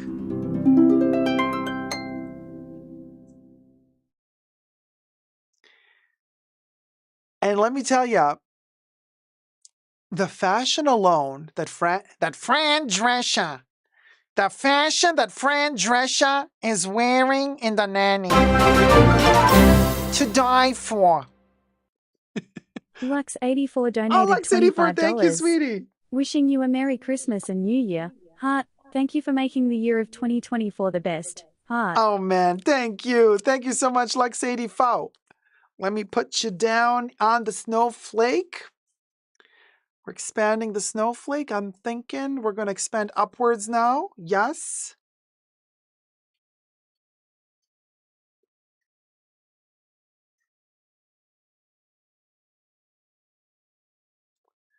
We got Lux84 on the snowflake. Oh, isn't this fabulous? And there's this one episode round about 1995. Oh, Nectarine Man, too kind. Thank you. Thank you so much. Really means the world to me. Nectarine Man says, can I just say it's been one hell of a show today. Fingers crossed it gets the props it deserves. I'm probably going to get completely bashed on YouTube when I post individual videos, so bear with me. But hey, let's see what happens, you know. Because it's a different algorithm, the live streams than the singularly posted videos. So it's a different crowd usually. Well, we'll see. And oh, Niles the butler, Jen, yeah, love Niles. So round about 1994, 1995, there's this one episode of The Nanny where she's wearing Chanel. Oh my God. And she's going to the hair salon and she's wearing the Chanel Barbie collection. The Chanel Barbie collection, The Nanny, Fran Drescher, with the yellow sequin top, with the Diamantes hanging double C belt. I rewatched that episode just to see her walk. And the little vanity, the little Chanel bag vanity.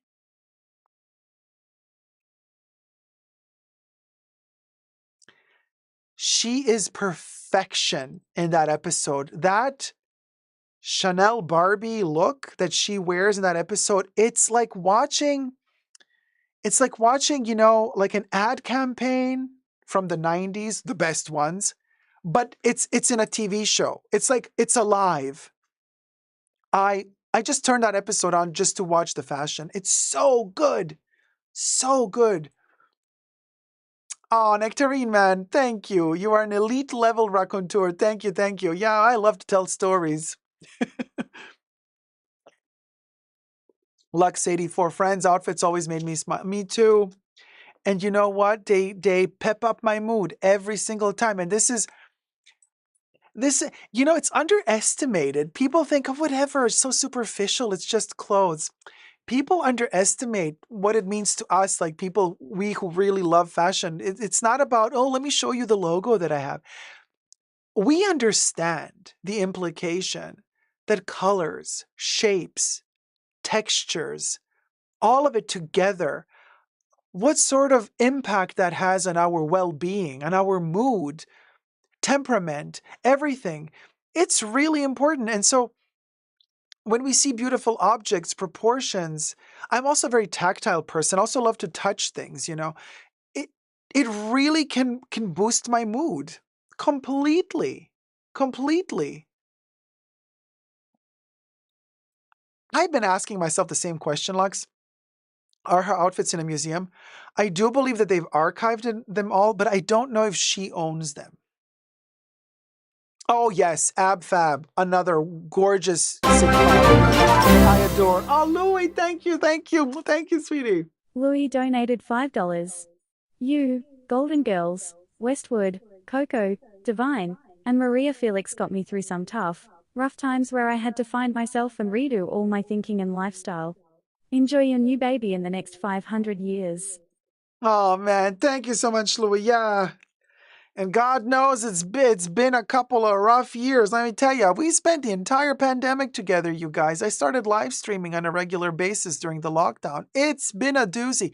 We've been through stuff. We've been through stuff when we were all going crazy, when we didn't go out, when we were thinking, what the hell? What's going to happen next? What is going on? And we found our sanity with each other because we were all going cuckoo.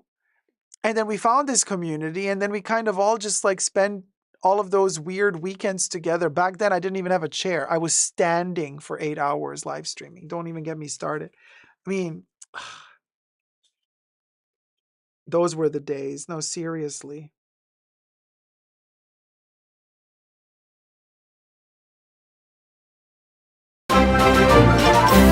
Seriously, those were the days. Oh, Sibila Delphus, thank you so much. Of course you're going to be on the snowflake. I want to be in that snowflake. It's cute smile.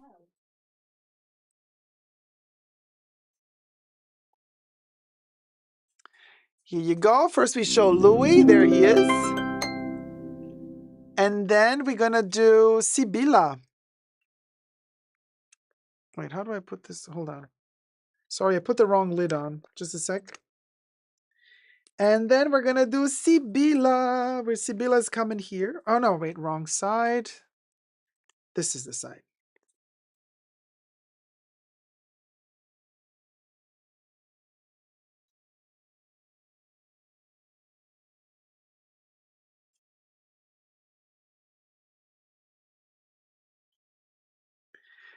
Sibila, there you are.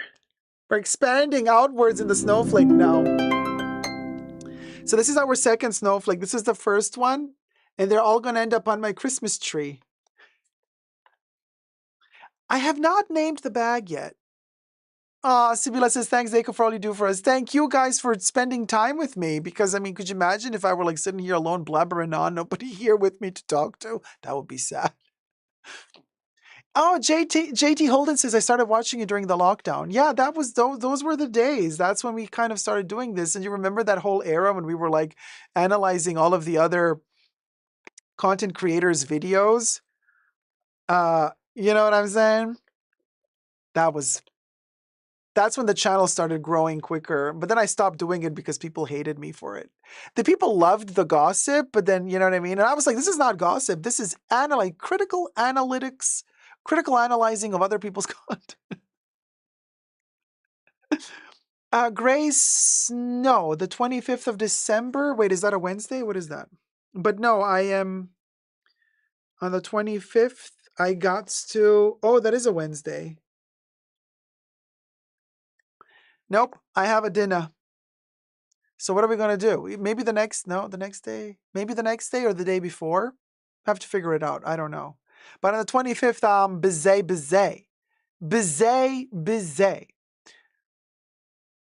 Aw, Chunky Shoes UK says, I will forever be grateful of those lockdown Saturdays nights in the bunker. Those were the days, you guys. We really went through hell together, didn't we? And that is a bonding moment. That really is a bonding moment, you know? People come and go, and some people, found other stuff to do and things to watch.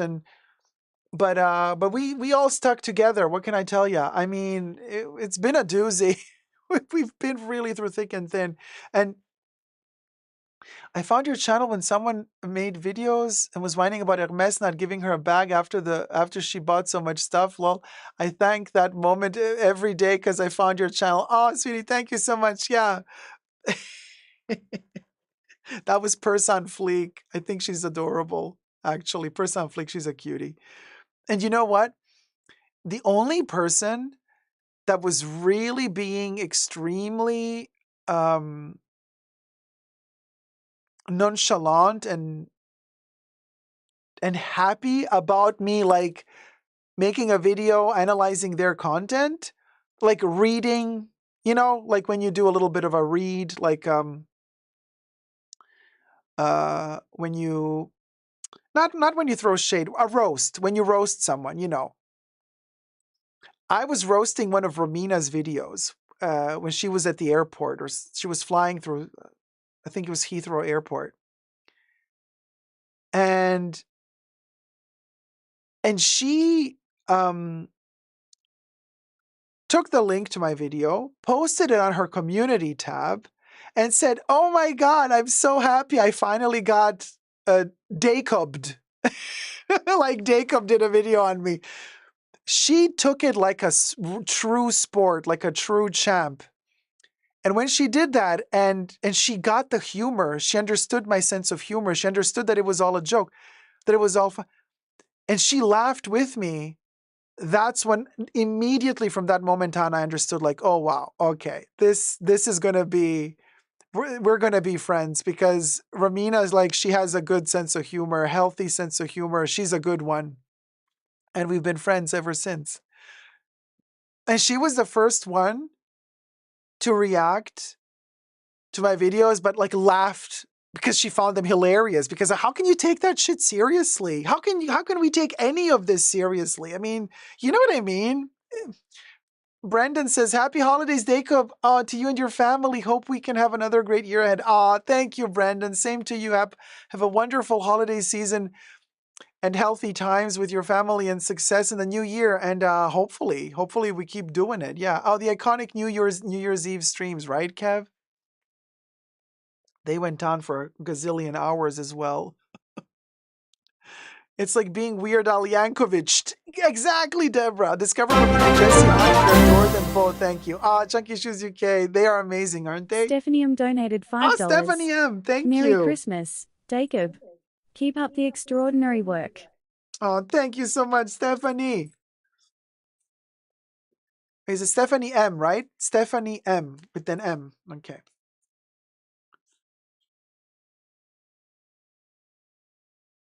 Oh, no, I'm doing the wrong side of the marker again. Hold on, Stephanie. We're going to add the name.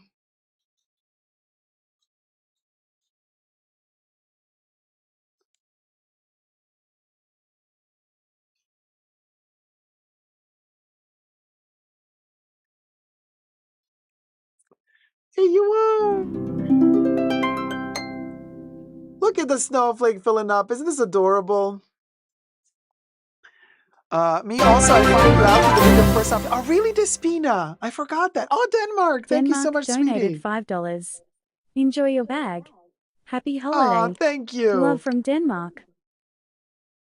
Thank you so much, Denmark. Let me add Denmark to the... Oh, wait. Again, I do always the wrong side of the marker.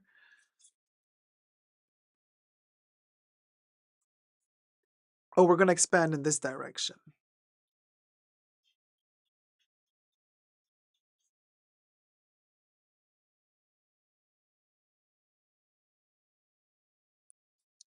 Denmark!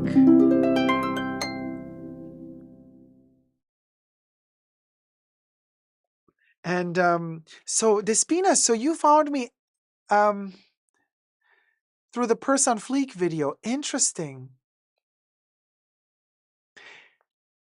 Yeah, that video, and you know what's so funny about that video? All of the other content creators already made their reaction video to Purse on Fleek. I didn't.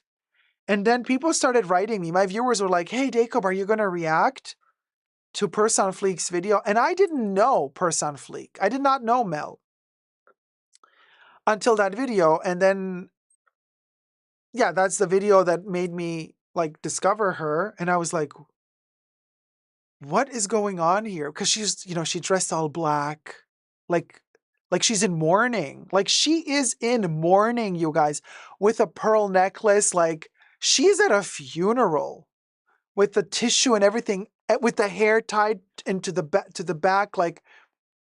And I thought to myself, oh, she dressed for this video. Oh, she dressed for like, this is a concept, I was like, okay, wait a minute. Go. Oh my God, love it. Historic moment. I adore that video. I think that was entertainment gold. Gold. And I think she should have gotten millions of views for that video because I thought that was delicious on so many levels. And thankfully she got better, and it doesn't affect her as much anymore. So she healed from that moment. So it's not like she's suffering anymore. She's a tough cookie. She's good, But that video, we still talk about it today. That's a good video. That's a good video, you guys. Oh, Han Solo, thank you. Thank you so much, sweetie. Donated $50. Frelica Vinak Den Dear Dacob and all the Bunker fam, from Fairy Dust and Han. Aw, Fairy Dust, thank you. Thank you, Han and Fairy Dust. Wait, I'm going to write both your names. Hold on. I'm going to write both your names. We're expanding into the snowflake. We're going to do one here.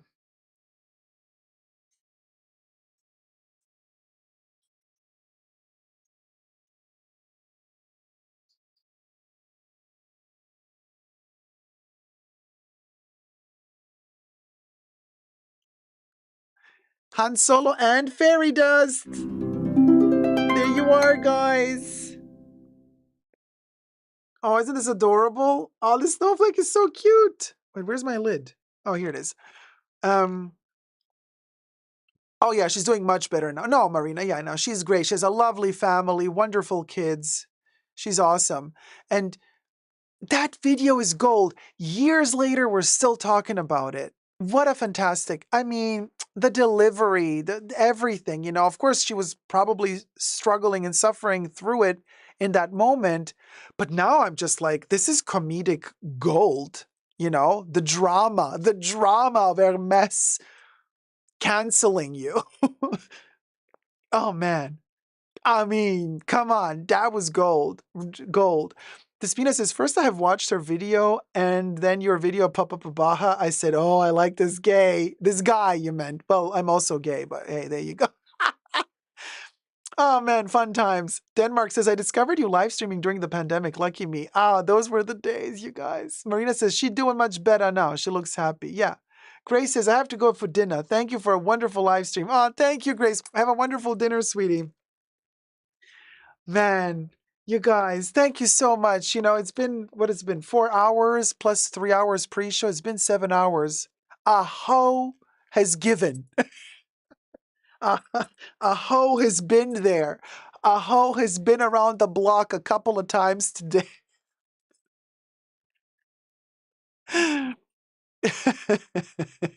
Despina, it's fine. I'm gay and I'm a guy, so you can use either word. I don't mind.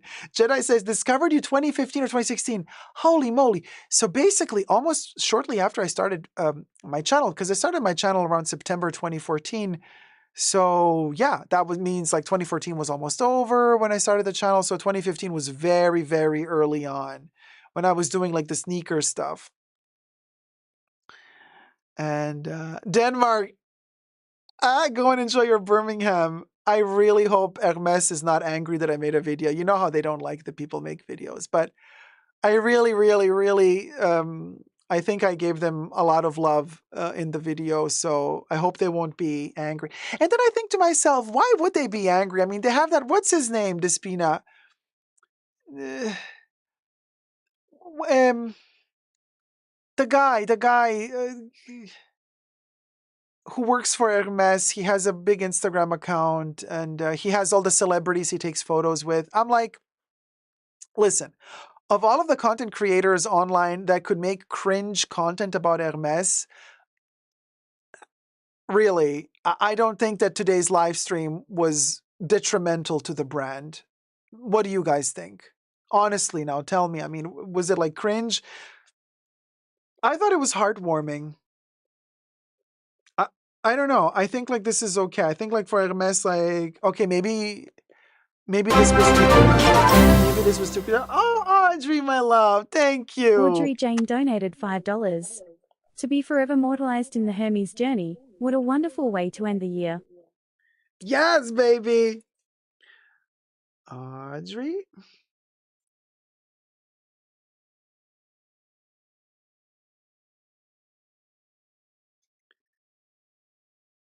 No, but you know what I mean, because you know how these brands are. They want something cool. Like they're like, we're too cool for school. Like your video is a little bit too cringe for us because like you're not cool enough. You don't have a big enough following, blah, blah, blah. You know how they are. I mean, not they, but like, you know how brands can be. Um, so it's not about somebody doing something heartwarming. It's just about like, yeah, you are not cool enough, no matter what you do, to certain brands. So whatever, used to that. But I hope that they don't think that this was like cringe. Audrey, look at you, you're right here. And I did 3 hearts because we got Chippy, we got Chippy, we got the other Chippy. I'm not going to say his name because I don't know if he wants to, and you. There you go. Despina, thank you. For the first time, I saw the beauty of this bag.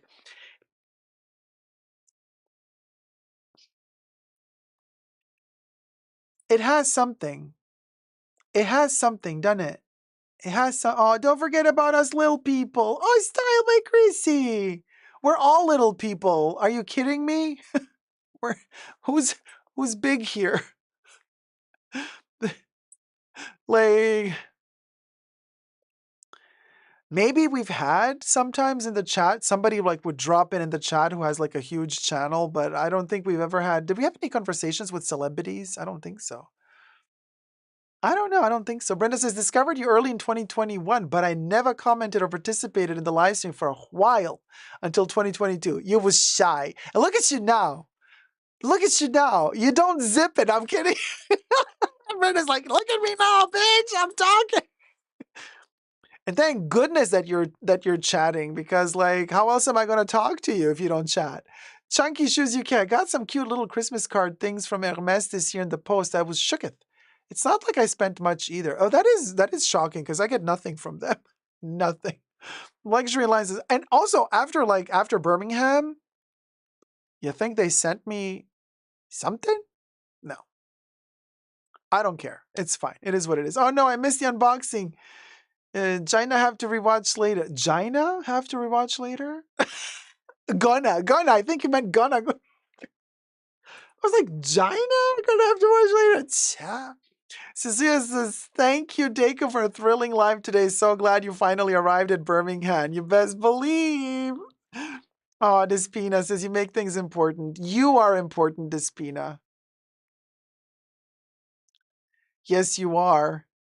So, I just like to talk about silly things. It's fine. It's like, okay.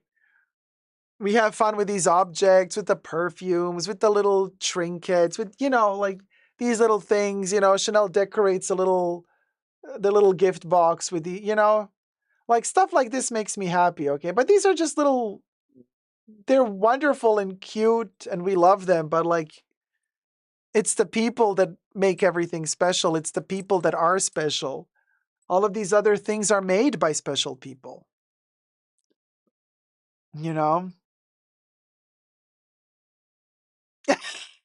Marina, what? The ads during this live are driving me nuts. I don't care about SpongeBob. Enough. Wait, Marina, is SpongeBob coming out with a new movie? I'm curious because I wouldn't mind another SpongeBob movie, to be honest with you guys. Like, I don't know, just a little bit. A SpongeBob. It's a good escapism, unless they're not promoting you some weird cookies or something with SpongeBob. Oh, it is a new movie. Ooh, then after the live stream, we're gonna have to go and watch the trailer. I didn't know the new movie's coming out. Oh, yeah, Rosanna, you're gonna be rewatching the unboxing. Thank you. I can't wait to see how you style yourself with the bag. Oh, Lux, yeah, it's gonna be very simple, you guys. I'm not gonna, like Kev said, this bag. It's like it's a workhorse. It's a bag to accompany you through your life. So it's not a little bougie tiny bag that you take and put on the table at dinner. But we'll see. I have to first get acquainted with it, get to know it better, and feel comfortable using it. It's a process. Yeah. The ads during this last sorry, that one. Your bunker is a great escape from everyday life. Oh, thanks, Cecilia. I'm glad that I bring you some joy. Because I've also you gotta have the energy to pep up the mood. Hmm. Oh, Deborah, I felt like I needed to go to therapy tonight, but got refuge in the bunker and said, I hope you're feeling okay. I hope you're okay. Don't skip therapy if you had an appointment because be careful. SpongeBob is the boyfriend of Ariana Grande. Oh, Sibylla, that SpongeBob. So Marina, you're watching ads for Wicked? That's tough. Sorry about that. Oh, Mimi, yeah, I got a bag. Yeah. Yeah. Oh, thank you, Rosanna. Congratulations. I think I'm excited for you. Thank you. Thank you. SFSF, you shouldn't have a total look with this bag or add too much show off. No, it'll be vulgar. Simplicity is the best. I agree. I agree. I agree. Oh, Mimi says I was watching you from my office, then cut the watching and find out you got a bag. Wow. Yeah. Ta-da! I think it would go viral, and I know somebody's going to hear this and then do it and steal the idea, but it's a lot of work though. But I still think that the best video on YouTube would be if we really get to cut out from every single unboxing for all of the chicks, mostly chicks, because the guys, there's not many guys unboxing bags, but also some guys unboxing bags. Like when they unbox the bag and they go ta ta ta ta ta ta ta. I want to edit together. I want to make a video with all the times anybody has ever on the YouTubes done that. Ta-da! Ta-da-da-da-da-da-da, because nobody can sing, right? And I want to make a whole compilation, like a 10-minute video of just that. I'm telling you, that will go viral. It's a heck of a lot of work to go through hundreds of hours of content on YouTube to find just those little spots and moments when they did that. That would be the video. I mean, I would piss myself laughing watching that in loop. Hmm.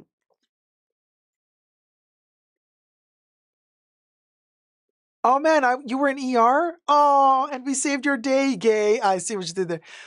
I hope you're doing better now. Oh yeah, Fred, we all need art therapy too, for sure. Okay, it was a SquarePants cartoon. SquarePants cartoon, yeah. Okay, no, so it's the cartoon, not Wicked. Good. So Marina, you see, you could always see the cup half full, half empty. You're complaining about SpongeBob ads. Imagine if you saw Wicked ads. Phew, 3 hours in a row. I don't know if AI could do it, Brenda. I mean, it's funny and annoying, Denmark, yeah. Oh, Lux says, I would love to see a recap video of each year for you. Lux, I did do a year ago or 2 years ago, a little tiny, what was it? It was like compilation of fun moments. Do you guys remember that? I don't know where that video is anymore. I it was like a maybe 3-minute little compilation video with like cutout moments, and we were all laughing. Oh, Kate Moore, you remember? And then we did like a little mistakes. Like not B-roll, but like when you say something, yeah, it was like 2 minutes or something. Yeah. And then like I make a mistake and then we have to start filming again. And do you guys remember? That was funny. I just don't know where that video where it is. I don't know where it is anymore. Hey Teresa Lechtonen. Just gave what happened? Well, we had a little Hermes moment. I'm getting ads for alcohol and food delivery. I don't know what that means. Simina. Cheers, sweetie. It's just that ads cut you off mid-sentence and there's tons more lately. They blow the flow. Oh, I'm sorry about that. Well, I get it. But at the same time, I'm thinking, well, at least YouTube is putting ads. At least we're getting some money. You know what I mean? Oh, was it the April Fool's video? I mean, the bloopers. Yeah, Kate. Maybe because it was like, I think it was playing before the live stream began, right? Oh no, we played it during. Forgot. Miss Leedy, hi, how's it going? Something is very unsettling about the Wicked thing. 10 matching tattoos, sorry to say, but I wonder if they even cleaned the needle. Weird practices go on. I haven't watched the movie Wicked? I have no clue. They have tattoos in Wicked? I don't know, I've never seen it. The bloopers, yeah, SFS bloopers. Maybe it was April. Hi, Louis. Louis Essie. Louise. Hi, Dacob. I've been watching whilst finishing putting up Christmas decorations. Soon I'ma play Mario Kart Deluxe and I'm going to make a Super Dacob me to play as LOL. Oh my god, that is so cute. Thank you. You know what? I really wanted to play that new Zelda game, but I'm so bad at Zelda because I never understand how to solve the riddles. I'm really too stupid for that. I'm really good at jump and run. I can do any Mario game, okay? Jump and run, that's my forte. Not so good at RPG, and really not good at riddle solving. So, do you remember that time on Totally Dacob when we played the polar bear game where we were like, there was a killer in the polar base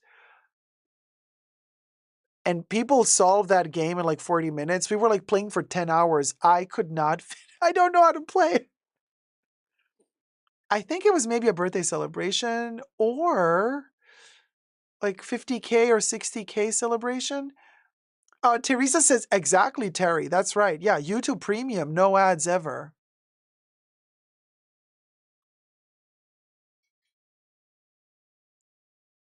Oh, yeah, Rosanna, that was so funny. And Debbie called in. April Fools when you staged the selling of your Chanel bags. What year was that? 23? I think it was 22. April Fools 22 or April Fools 23? I watched the movie, but I'm in New York City now, wondering whether to watch Wicked on Broadway. So, Style by Chrissy, did they have tattoos? Okay, Style by Chrissy says, that's why YouTube can have my money every month because I can't with the ads. So, Style by Chrissy, you do YouTube Premium. Both of the actresses got 10 matching tattoos during the filming. Sorry for being vague. Oh, Miss Leedy, I see what you mean. Yeah, that is kind of awkward, isn't it?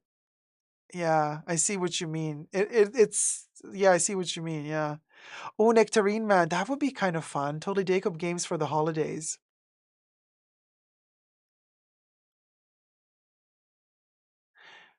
Like, are you thinking the word game or are you thinking like those riddle games? Do you guys remember that Psycho game we played? Doki Doki Literature Club? I loved that game. Oh my god, we played for 10 hours and it was so scary because like, yeah, I didn't know that. I mean, I don't want to spoil it for anybody, but I didn't know what was going to happen. And then every time it happened, I was so sad because I was like, why? Like, why can't I save anybody? I was like, oh, I'm like, what choice? Because they're like, okay, choose A, B, or C. And I'm like, okay, if I choose A, am I going to save someone? If I choose B, and then spoiler alert, no matter what you choose, you can't save anyone.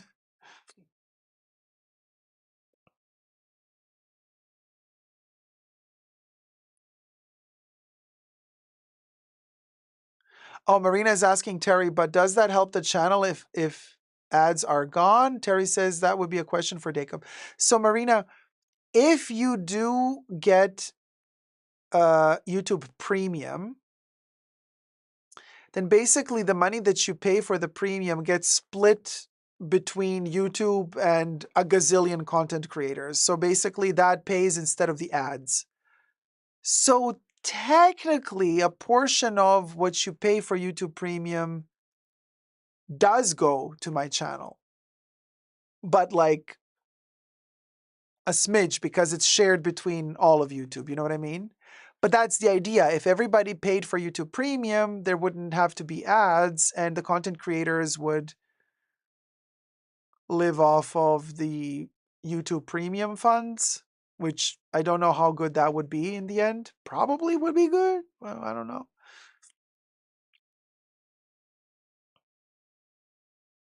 Hi, Helen. How's it going, sweetie? So totally Dacob games for the holidays. I like the idea. I just have to figure out when can we do it? Because most people are on holiday already now, right? A lot of people are like are done with work until after Christmas, probably. And then a bit of work after Christmas, and then like New Year's Eve off, and then back to work. Ugh, beginning of January. That's the day I hate the most, to be honest with you. That like the day after New Year's Eve, when you're so hopeful that the world would be a better place, and you wake up to misery. On the second or on the first or on the 2nd of January, you wake up and you're like, oh, nothing got better. Nothing got better, and on top of it all, I got a hangover. You know what I mean? Anyway. Oh, Helen says, really surprised to have a live at this time. It's 1:20 p.m. Nice though. Yeah, no, we're done actually. Mary says, I missed it. I have premium though.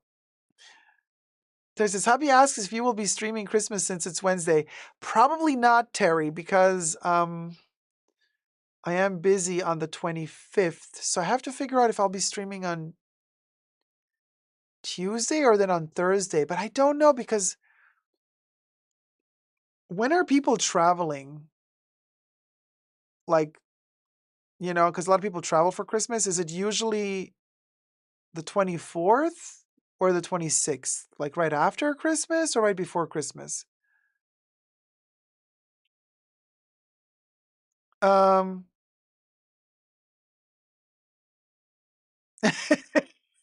SF. Everything will be okay now. You have a Birkin. Let's see. Hopefully. Oh, okay. On the 24th, you think? Oh, Style by Chrissy says no, they're traveling now. Um, I think both as we are getting the 24, 25, but not the 26th. Hmm. The the weekend after New Year? Gosh, wait, is it a weird date? Hold on, let me see. The weekend after New Year is the 4th. The 4th of January? No, I think I'll be streaming on the 4th of January, yeah. Oh, and January 1st is Wednesday. Gosh, okay.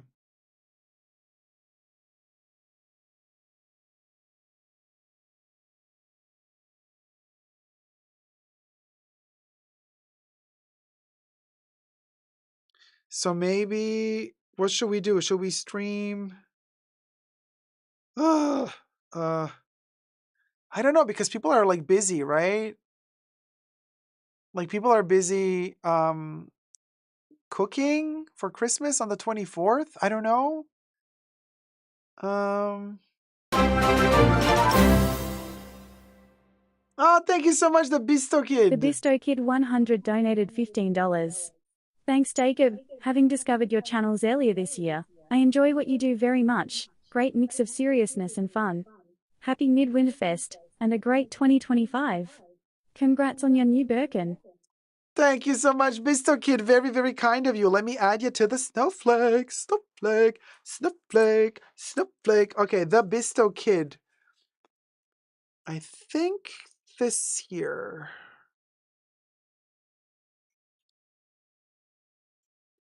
This is a good spot.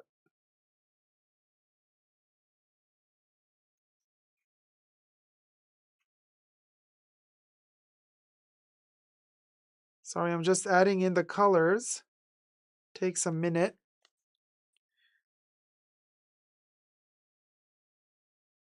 And the spongy thing absorbs the colors quicker than I would want it to. I wonder why it does this. Okay. The Bisto Kid, there you is. Ooh, this snowflake though. Yes. Thank you so much, sweetie. So the 24th is crazy, right? Oh, Cecilia says, I've already arrived at a holiday destination, having a relaxing bath and listening to you rambling. Cheers, sweetie. Mary says, the holiday is the middle of the week this year, and many of us only get 1 or 2 days for holiday unless we take extra time, was my point. So Mary, so what should we do? Should we stream on Tuesday or Thursday? I think on the 28th, which is Saturday, we can stream. Yeah.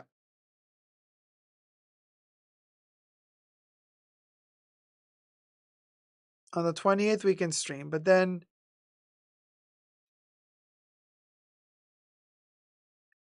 Audrey says Thursday is better on the 26th. Terry, what do you say, Terry? Brenda, Deborah, Thursday. Terry, I think, Terry, you meant also Thursday, right? Mary says, I can do Thursday. All right. Okay, so the 26th? Okay, 26th. Okay, so let me write that down.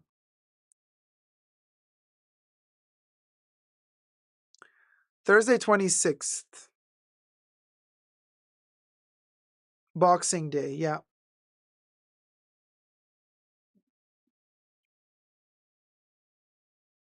As long as it's a Birkin Christianing live. Cha. Oh my God, that's such a good idea, Nectarine Man. Yes. Thursday, we can show and tell all our fabulous gifts.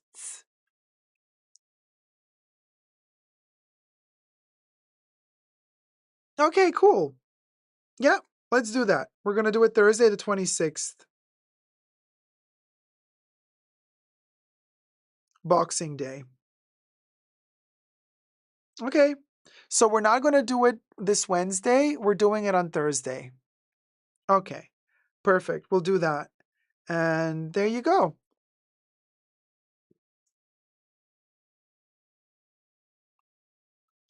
Thank you, mods, for keeping us safe today in the bunker, in the Birkin bunker. Hit it, Bubbles. A special thanks to the mods in the fashion bunker. That's Mahora, 3H, Gloria, Kev, Nicole, and Terry. Bubbles loves you.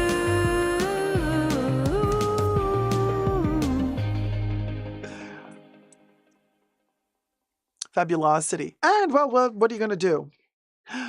We didn't listen to Camilla. I've been drinking the Charlie water. Where's Camilla? Why not, Regina, Camilla? And we'll go.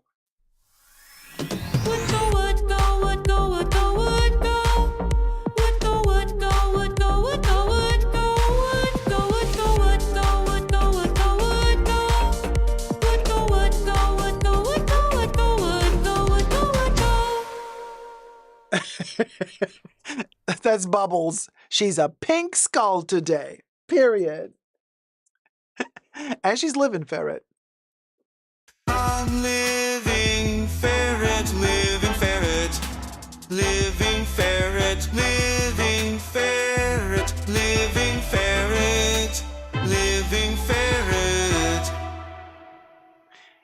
It's not a living ferret, it's a living rat. The rat in the bunker. I still, of course, we're worried, but I mean, I love this white, yellow, black Happy Meal Boo Bucket this year. This is my favorite one. And yeah, and then we're dying ferret. Dying ferret, dying ferret, dying ferret, dying ferret, dying ferret. We'll go, you guys. We'll go. And then, listen, Linda. Listen, Linda. Listen, Linda. Listen, Linda. What's the one that was missing? Obsessed. Are we obsessed? I am obsessed. I am obsessed. I am obsessed. Oh.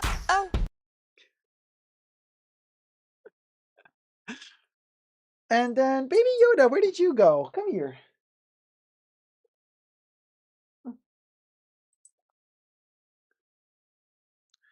You got a little hair attached.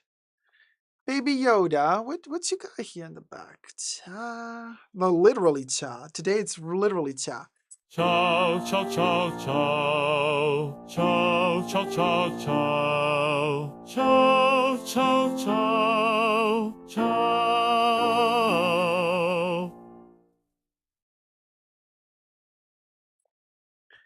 Got all my hairs all over. It's like you're the one who's supposed to be shedding, but no, I'm the one who's shedding. You want the Birkin? You want the Birkin? You want the Birkin? You gonna go into the Birkin? There you go. Baby Yoda, you're in the Birkin. How does it feel? Whee! And off you go. Okay, now out of the Birkin. You're not going to move into the Birkin. No. You got your own prim. Seriously. See you all in the next one. Ciao, look at me. Even this opened up. What the hell? The bracelet, the necklace. Ugh. Hold on. Really? No, it's stuck to my hair. There, this is how the necklace works. And I pulled my own hair yet again. You can do it tighter like this. Or you can do it wider like I do, so it doesn't hurt me too much. But technically,